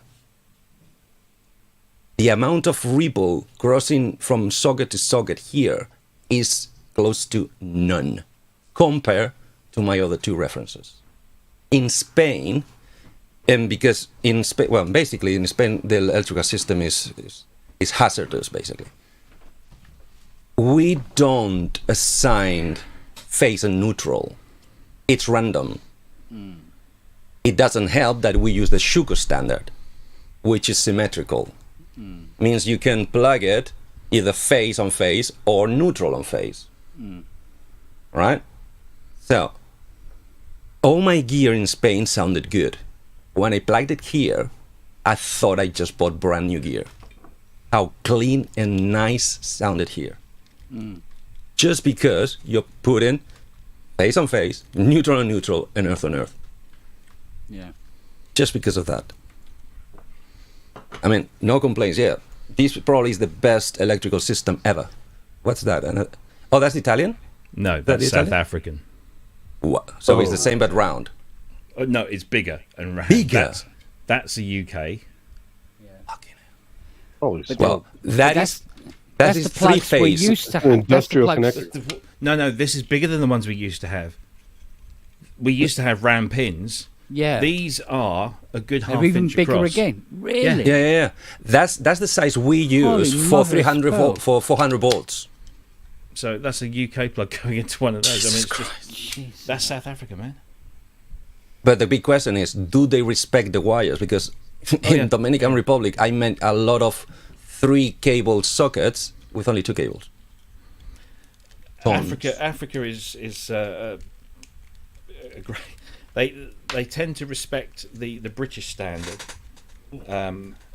because of Works. because of Because it works. colonization. No, Okay. because of colonization, because we All were right. there. Okay, I get you. But some of them have this, which is, I mean, trust me, you put this in the socket, it's not fucking going anywhere anytime soon. It's really solid and secure, but it's just fucking big. I mean, that's why whenever I go to South Africa, I have to take Yep. a bunch of these. Bunch. Yeah. no wonder Case of just you get adapters. stopped in you get stopped in the airport. No wonder. Well, no, I get stopped in the airport for lots of things, but this isn't one of them. Yeah. Okay. No, I said it's Can a you big tell me what plug. this machine does, sir? Well, yes. It's a bit plug, not what you thought I said. God, yeah. I mean, No, I get stopped. I got stopped in. Was it Lagos or Nairobi? One of the two. It might have been Nairobi. I can't remember now. With my CPAP Everybody machine. Get stopped. you what? Nairobi. My CPAP machine, which is the Oh, machine the- I have to wear at night. Okay. And the guy said, I get so used to it now. You know that when it comes out the X-ray machine, there's that little arm yeah. that pushes your case left or right. Here we go. Every time, here we go, off to the right. Here we go. So you go through the whole question, and then you open up. They open up the case, and it says, "What is this?" And it's a CPAP machine. It's a what machine? It's a CPAP machine. What's that then? I said, well, if I don't have this, then I stop breathing when I sleep. Oh, okay. Can you explain to me how it works? So I was doing this in Nairobi, and the guy was like, "You stop breathing when you sleep?" Yeah. He says, "Oh my God, this is not good. Tell me how." I was really interested in it, and I almost missed my flight because I was describing to him what this bloody thing did. So yeah, look that's at- what I get stopped for, and then it gets swabbed for drugs. Huh? They You will get swab what? it for drugs. They swab the machine for drugs. In case you put any in it. Yeah. I thought you said they swap it. But I thought they swapped you. we like machine. We give you Secret 4 compartment in kilos. there for a little. This is my travel documentation pouch that I take my everywhere I go. So passport, blue, boo. Why? Vaccine? Yeah, because it's not a fucking European passport. It's just a shitty British. So you still have the chip. That's what it counts. It doesn't have the visa that lets me travel freely in the EU. What, do like I my have Irish that? passport does? Yes, and that's why I'm getting an Italian one. This is my vaccination, Vaccination. all of that kind of stuff in there. You know you can have it electronic, right? Yes, but this was, when was this? I can't remember when that was. It's a bit of a while ago. But I also have in here all my letters from Way the too much. NHS that explain exactly what medical conditions I have and why I need these machines to survive. All A right. quick question about your EU passport. When that expires, can you renew it, or you can't do that anymore? You can renew your British British. passport. But not the yeah, EU British one because you guys aren't yeah, there. when I'm- You get that one. Yeah, but it's not we- British anymore. Which if you look, there's We've got ours. there's a chart that tells you the most powerful passports ranked Yeah. by ease of access into countries without the need for a visa. And up until Vatican a couple of City? years ago, the British passport was number one. It could It's get you 13, into more isn't it? countries. The same must be 20, isn't it? Or It's 30, it's I think. dropped like something like 13 or 15 Yeah. places. It's now one of the weakest passports in the world because you you need to apply for visas. I do everywhere need you to. I do go. need to apply because I can apply for an Irish passport because my grandmother was Irish. Yeah. So, and I am going to do it. It's just I need to get around to it. Yeah, I'm going to do my Italian one next year and get that sorted out. Yeah, I could have said that to Fiona because she said, "Well, maybe I could get my Australian passport." I said, "Is that an improvement?" When you come under my Irish passport, and she goes, "Why would you have a passport?" Yeah, you've got a point there. Yeah. The only problem I have is that because being an Italian citizen, I get an Italian passport, and my children, because they are related in blood to an Italian citizen, they get an Italian passport. No sense. questions asked. You just have to fill out the forms, pay the money, and that's it. My wife, on the other hand, doesn't. And that kind of leaves me in a sticky situation because you can imagine at the airport, sorry, love, there's your queue. Yeah, but you see, under that sort of idea, surely if like my dad was English, theoretically I should be able to apply for a Norwegian passport. Well, theoretically. But depends on how far back you want to go, Exactly, yeah. isn't it? Give it the horns. And then I This could is- go this show is my the American beauty. passport and try not to get shivved. But this is a the very good beauty point. of nations like Italy, whose nationality is based on bloodline. So as long as you are related via blood to an Italian citizen, you are by default an Italian citizen. And then all you've got to do is just fill out the paperwork and get it notarized and pay your money, get your passport. It's about €45. How far back does that go, though? If I had relatives in Italy, would that? As long as you are directly related, because my father is Italian, then I am Italian. Because I am Italian, my children are Italian, Exactly. and because my children are Italian, even though they're kind of technically like 1/8 Italian, But it it's more still about goes on. It's the bloodline. it's more about how well did you manage your paperwork through the heritage. Yeah. So if My any- great grandmother was raped by a Roman centurion. yeah, but you didn't keep up with the paperwork. He's not the Messiah. 45 is my 45 euros. Yeah, it doesn't work that way, Sally. What was his We saw name? Luis Waderick. What was the Roman centurion's name? Oh my god, no. Colin. Brian's Brian's father. Was Oh, it biggest no, Dickus? no, it wasn't Biggest Dickus. I need to watch those films again. I can't remember. Oh shit! Yeah, what was it? I can't remember the name. It's gone. I need to watch those Father again. was a centurion Yeah, in the Jerusalem the garrison. Jerusalem garrison. That's it. Yeah. So, and yes, it's mostly about paperwork. Even if it's like 3 or 4 generations that were actually physically born in England, but each previous generation did their paperwork claiming their bloodline with Italy. That 5th generation will still be an Italian. Yeah. Because my father came over here and married an English woman. He never renounced his. He was always an Italian citizen. He never became a British citizen because he didn't need to. It was the glory days of being in the European Union. And now I want to, and they don't let me. So. Oh, you mean that's was it 650 billion pounds trade deal that we had with Europe? Oh yeah, and the 350 million a week that was going to go into the the bus. NHS. And now Yeah. we've got a 500 million trade deal with Australia if we're lucky. And fabulous pork markets. And all the I love pork scratchings, but is that it be any good? I've now been the- to and China now- and just opened pork markets. Oh. as Jacob Rees-Mogg said, he goes, well, once we're out of Britain, we'll be able to have road signs in the Dartford Tunnel that tell us when to turn off in yards instead of meters. Oh, yeah. Fuck you! Right here. Yeah. You fucking poncy wank. I like the fact that we mix and match metric and imperial. It is weird. Oh, yeah, yeah, you That's guys a are very mostly good metric. question. Because, I mean, Robbie, probably probably the youngest of your childs has been all its, I don't know, her life being taught at school in metric, or both? In England, you're taught depending. Both. No, That's what I you are mean. kind of taught both. You are taught both. Yeah, you Okay. are. No, Because my I was education was mostly metric, metric. but It's the mostly US metric. refuses to adopt it. But But in the sciences, it's all metric. Yeah, I mean, the thing is, here in the UK, everything is.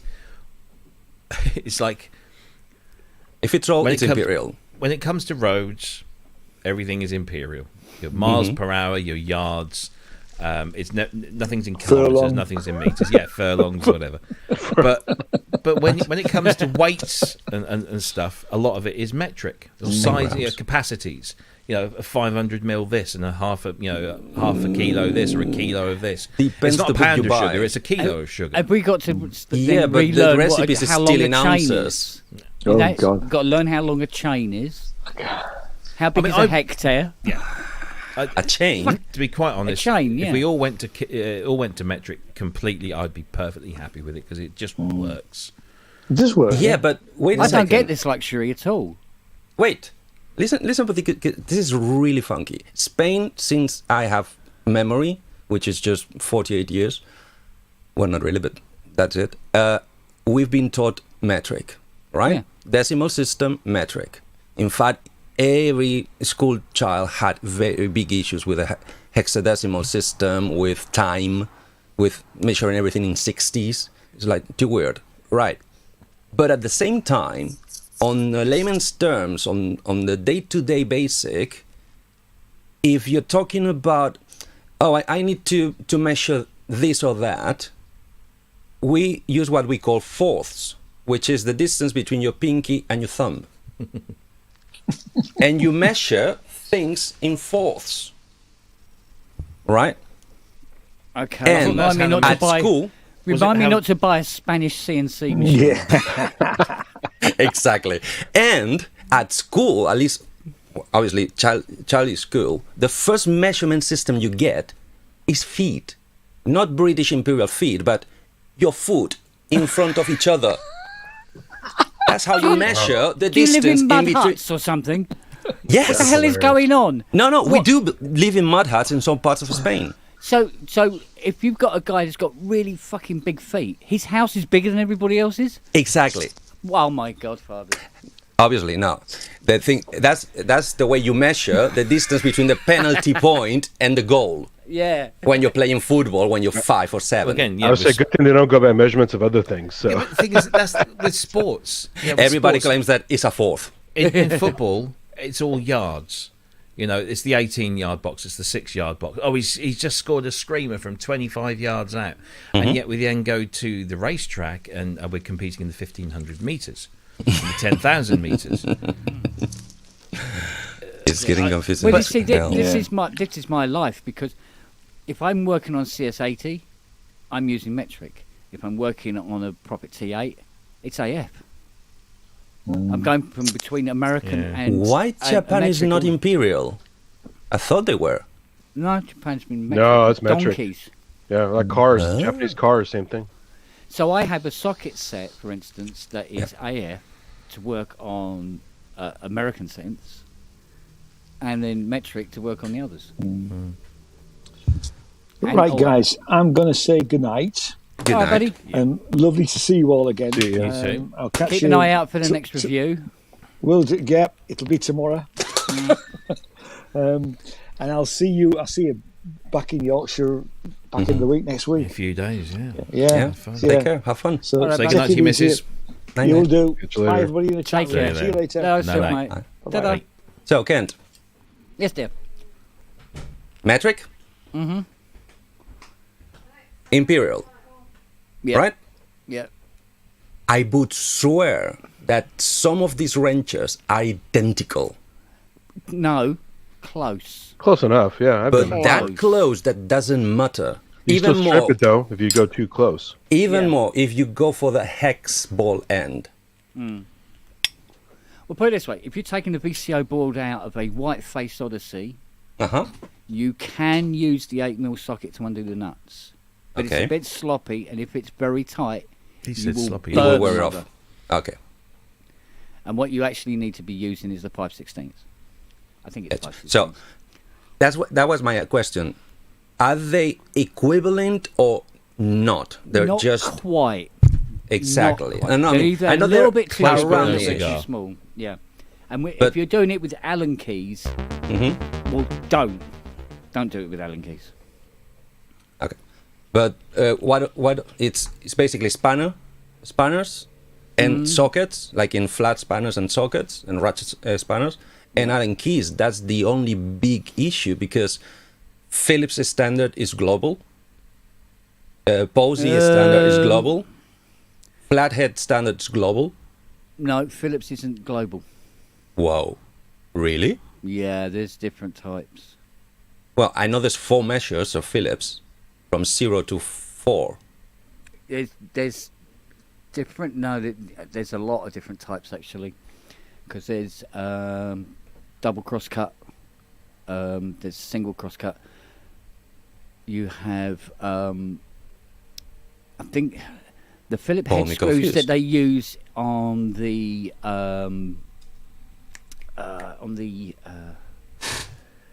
what's the modular company? I'm talking about Torx or actual Phillips. Actual Which Philips. Yeah.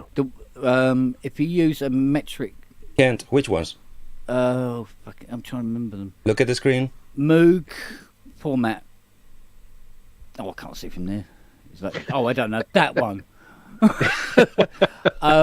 What's the name of it? You see what I mean? You get the Moog Philips format. standard. All right. You get the Philips with its numbers. Then you Yeah. got the Posey, which is, I don't know what do you call a double crosscut? Posy drive. That's the Posey, right? Positive drives, yeah. Okay. Then the flathead. Then the Allen hexagonal, and then Torx normal or security, which is the one with a little hole in the middle. The security Yeah. Torx. What The else are you roots for talking VCRs about? are those Well, damn I've security got- screws. Remember those? I got. Oh yeah, the security stuff. Let's not get into that. Yeah, but I got. But that's meant not to be a standard. I Yeah. got a set in the workshop that's 4 times bigger than that, Yes. with all the other different types. There's loads of them. It's absolutely Parkside, middle of buckets. Lidl. Oh, obviously. What Trust else? me, I've got loads of Parkside stuff in my kit. I mean, if you understand what you're buying, it's a 1 by 6 to 1 year use if you don't use it at all, or if you use it intensely, it's 3 months use and put it in the bin. Yeah. And because 3 months is what Lidl is gonna take to bring them back again. So you just buy one each time they bring one and just put them in the bin. Can't beat the middle of Lidl. Yes, you can. Everything is better than middle of Lidl quality-wise, but bang for the bank? I don't think so. No. Good enough quality for what they charge you. But does Lidl have a little bit of everything, like food and hardware Oh, and? yeah, so Lidl- Lidl is a grocery store, but that in the middle of Lidl, are these cyclical offers on all sorts, from everything from power tools Oh, wow. and to no, that bedding was- to kitchen items to camping items, anything. It's just like every Thursday it changes. Oh, weird. Tellies, Yeah, microwaves, yeah. VCRs, Yeah, yeah. drones. Yeah. I wanted to buy the drone for £35, but I said, I bought It's not gonna a fly Yamaha, more than a month. I bought a Keyboards. Yamaha keyboard. I shit you not, it was Drum one of sets. one of their kind of, I don't know what it's not a PSR, but it's that kind of thing. Yeah. I bought it for my boy there. basically, it's novelty quid. things like probably what you had in, it's not Gap, no, the one that closed about electronics in America. Tandy? No, the other one, Shack, Radio Shack. Radio Shack. Yeah, Tandy. same It's thing. Radio Shack Orient made novelties. The difference is they're not steady products. Well, they were mostly an electronics and computer store. They didn't have, Okay. food and microwaves and all that. No, kind of no. stuff. But I mean, Fry's the type of Electronics products, did, and they died. the they type had- of products you would find in Radio Shack, the already crafted, handcrafted, manufactured products in the box, not the parts to mill your own. Yeah. But it's not a steady product that you will find every day you walk in the raw. It's like cyclic. Some limited products they run, come twice Kind a of like year. Costco here. The Costco, the big box stores where they have like rotating crap that comes and goes. Do they? Then yes, Yeah. exactly the same thing. No, the one I miss is Maplin, and I mean, Oh, yeah. I mean the old Me Maplin, too, a lot. not that, Yeah. not the That was like Radio control- Shack, right, Maplin? Yeah. Yeah. Not the radio controlled car and fucking No, swimming the pool one that one. sold you a synthesizer by the parts. Yeah, and you could go in there and you Oh, could like get Heathkit. a BC 169 transistor. Like, yeah, I'll have 3. Yeah, I got them. Yep. Just let me Good old search days. among the boxes and find the right one. Give me 10 minutes. Yeah, I do. This is the biggest mistake high-tech modern civilized world has made. To take, even if you go now to the website, I don't really find parts. It's basically the website is kind of there for consumables and for the, as you said, the crap shit, the cheap DVDs and the graphics cards and parts for plugging the computer stuff. You don't see that. Do you guys have surplus stores there? We used to have a ton. They're all gone. I don't know. Well, it's like don't- used parts, individual components, like warehouse style, where you just go in and pick stuff, and it's really cool. It's but you have to know what you want. That was Not kind of really. Maplin. Yeah. But you see, my that- knowledge. I mean, my little shop where I order all my very very rare parts from.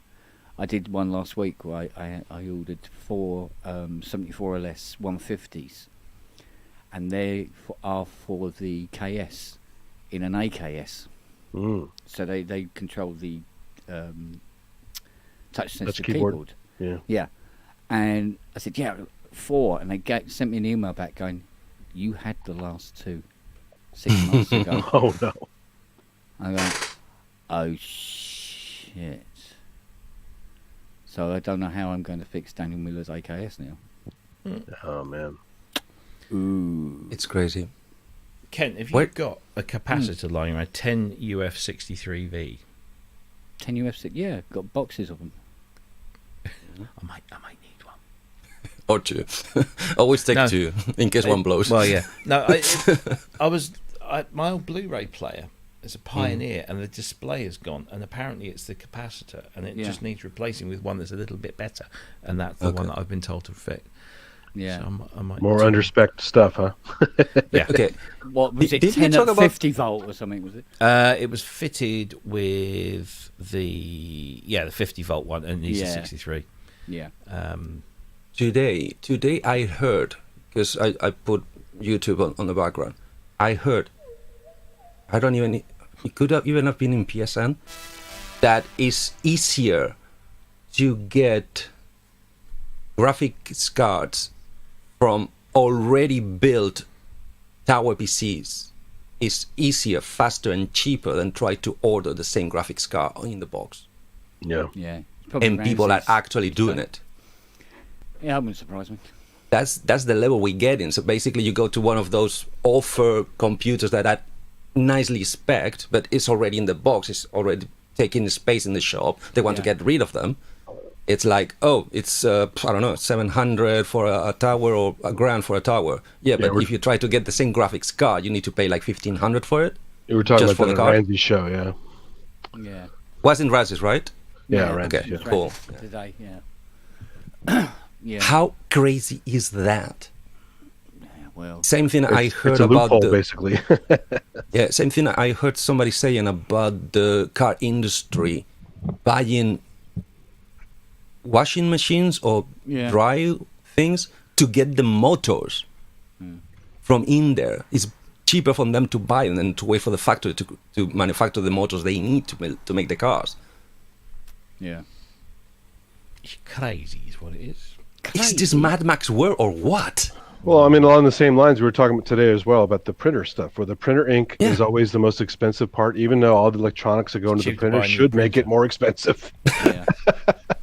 It's like If it wasn't for the fact that the why new I thought it was printer comes clever. with only 1 month of ink.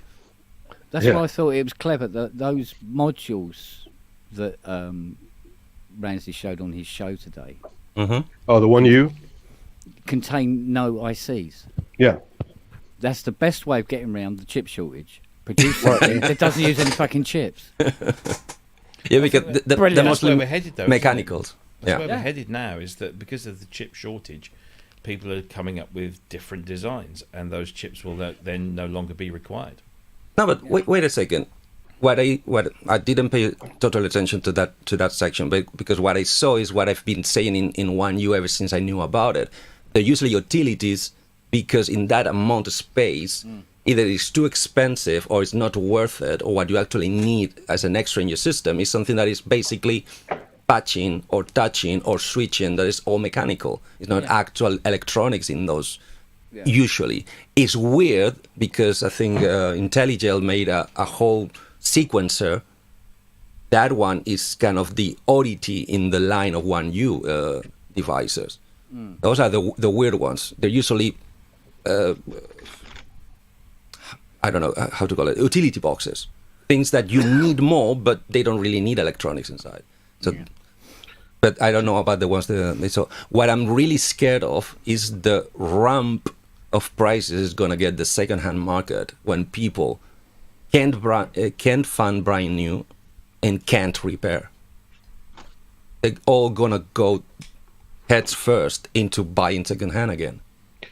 Well, plus, So like I want to get prices- some WMD stuff since they're going away, and I like their stuff. I have a few modules already, but then you're worried about, well, I'm going to buy these things and they can no longer service them because they don't exist. Yeah, but like I've said before, I think I've got about another 24 months left of this. And then I'm on my arse. Of what? Oh, the repairing, you mean? Yeah, I won't be able to do it anymore. That's where I we mean- are with that. You could start offering your customers can you find a broken one for the parts and hope you got the one in there? You could start offering that service. Yeah, but even the broken ones are going to go through the bloody roof because people will know that they need the parts out of them. Exactly. So, Yeah. next thing you know, you're spending $1,000 on the complete piece of shit. Because Or you need two. bits out of it. Or $2,000. No, you never know, mate. You never know. Right, I need to head off because Bedtime? I've got to go out tomorrow again. Yeah. I'll be up about 8 or 9 o'clock tomorrow morning. Yeah, guys, it's your bedtime.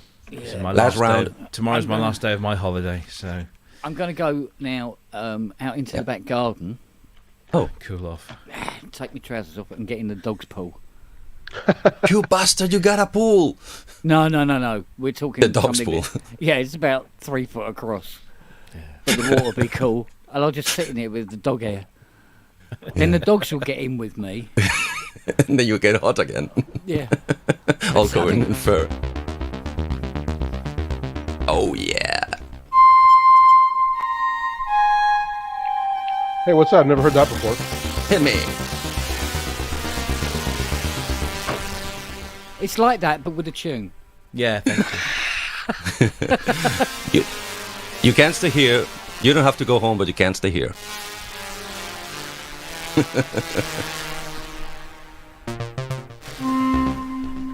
Yeah, have a dig. You know that thing we've been talking about that you've just Yes, got. Yeah, have a dig around. You'll find. Yes, I noticed a few of them in there and I was going, oh, wow. I noticed that some of those sequences fire off by themselves. Yeah, some really cool stuff in there. VST? Yeah. That sounds familiar. That's a nice one. Really good. Not familiar at all, but nice. Well, no, this isn't out until next week. Yeah, we're not allowed to say what it Naughty. is. So naughty. Oh, this is the Cherry Audio thing. Shut up! Couldn't possibly say. Couldn't possibly. No, it's not. Couldn't possibly say. No. No iconic sounds, Mr. Prucelli. No. I tell you what, I'm glad it hasn't got No, more synthes, the no. preset buttons on the front. If it had them, Yes. I would have gone, yeah, like that. And everybody in the world would go, oh, that's what they're doing. That's the one. Oops. Thank God I'm too poor to buy VSTs. Hey, so in general about their stuff, I forgot. Is it Is it really modeled, or are they mostly like samples? I forgot the cherry it's all- audio. What? Cherry, if we're talking about cherry audio, which we weren't before, at We all. weren't. No, right No, now no. we're But talking if we're about. Not talking even about related. right now, we're going to change Right the now, subject yes. to talk about Yeah. cherry Now audio. we're Change talking it. cherry audio. Cherry audio Cherry. are modelled. I'm on. Yeah. Okay. Yeah, there's no samples. Do they use like juice or one of those things, or what are they using for the? I honestly don't know. I'd be surprised if it wasn't. Many and times check- they said that they had the originals to Yeah. compare. Go and check. I can't remember if Dan and Mitchell said what they used in the previous show, but they will be back on the show September 16th. Yeah. And I'll be watching. So come on. I know I'm alone on this, but to me, making a sound library out of recordings of a synthesizer is against nature. Tell UVI that. Yeah, I mean, I know. There's a ton of those, And they're I don't amazing. doubt they're the best in the market, but it feels anti-natural to me. It's already bad that you make it through a computer if it's you're done trying to well, replicate. if it's done well. I don't mean it's wrong. It just, to me, feels... I had some great PPG wave stuff on my Emacs, and that was, had to be sampled. Yeah. What do you mean? Sample libraries have done that forever, from classic synths. I don't mean sample libraries are wrong. I don't mean replicating, making sample libraries of synthesizers is wrong. I don't feel it right. I don't know. And it It's doesn't like- stop there. Just because you have the samples doesn't mean you're done. I mean, you can. Then you can sample mangle is the synth, samples. so you can tweak the shit out of it. Yeah, Especially but the I think moderns. that was the On the point, wasn't it? libraries? Because I remember when in my I'm really not sure why I don't sample anymore. I used to love sampling. It's fun, Yeah. yeah. But you take It's laborious, take but it's fun. Yeah, but you take a known entity. Where particular case in question would be my Monopoly, and I'd be sampling it into my Mirage Mm-hmm. and get Well, especially that, all that sounds- character, yeah. That's, Yeah, but get sounds Mm-hmm. that then the Monopoly couldn't do. Because the Mirage can process them on a completely different way. Yeah, And you even if stack it was things and- mangling up the yeah. sample, even Yeah. because I had the expander, so it did the 33K. Yeah, but somehow that to 33K me still sampling. sounds right. Is the fully just put a microphone on it and make tons of recordings that is like, no? It's like the famous liquid stack that's on the emulator. It's a great sound. Yeah, it's DX7. Yeah. Yeah, That's all it is. It's Okay. DX7. It's a Stratocaster. Yeah, but once again, patch. that is a tiny sample that needs to be inflated and created and processed. I don't know why that feels right to me. And that's the guy with a full collection of rumplers from Roland. You just That tortured is- yourself. Yeah, probably. Yeah, I know.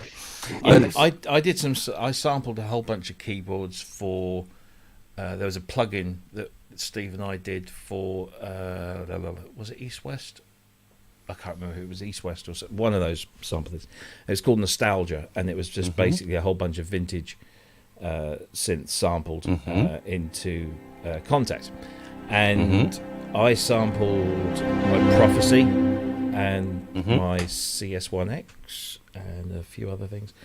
And it was the most boring thing to do.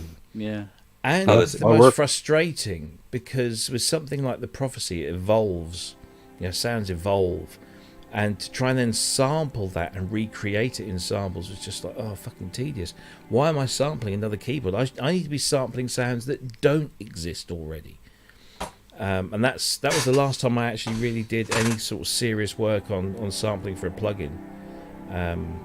It was just so dull. Yeah, and long so before I did any frustrating. music with my sampler, I was doing like soundscapes and nature stuff and weird ass sounds around the house, and Never get the nothing musical angle at of all, but this thing. fun. And then Roland did this. What is the freaking point? Why this is for the 1080, 2080, all the JB family. What can they sample in here that they cannot create on their TCOs? Which model is that? Which card?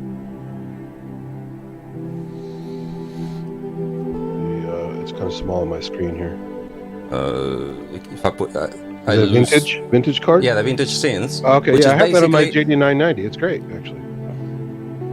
I don't mean it's bad. I mean couldn't they just program the patches inside the engine of the 1080 to sound like an ARP and to sound like a Moog and all that stuff?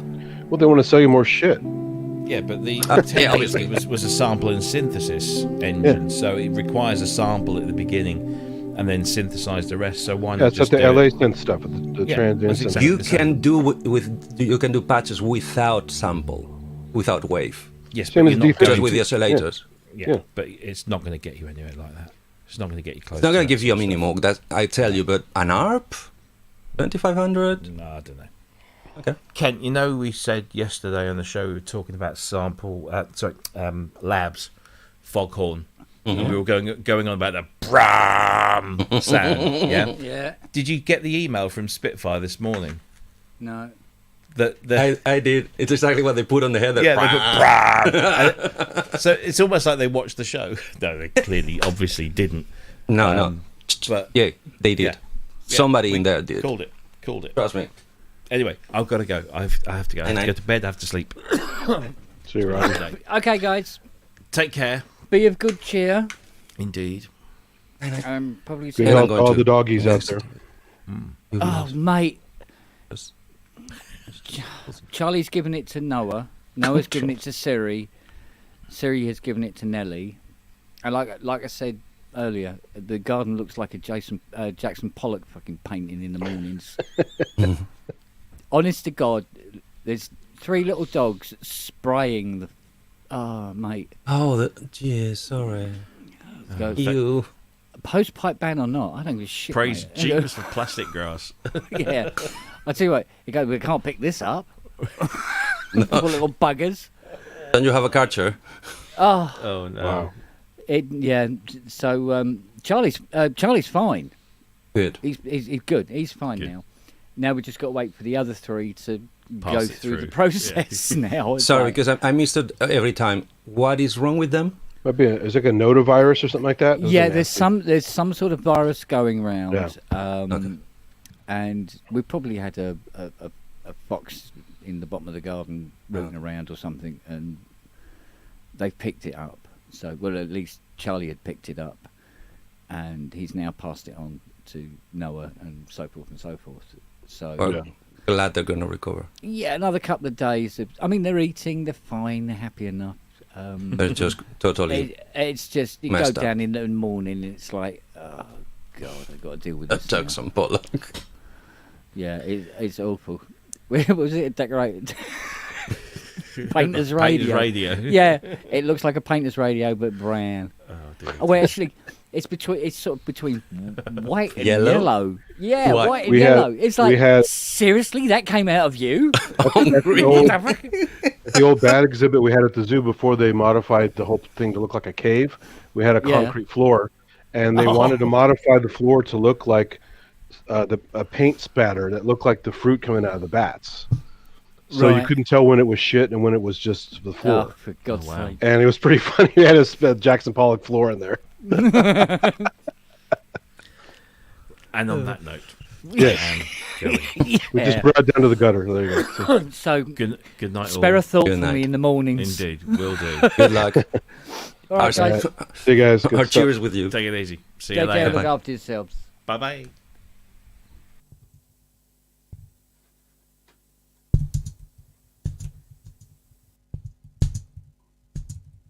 Hey, so what are you up to?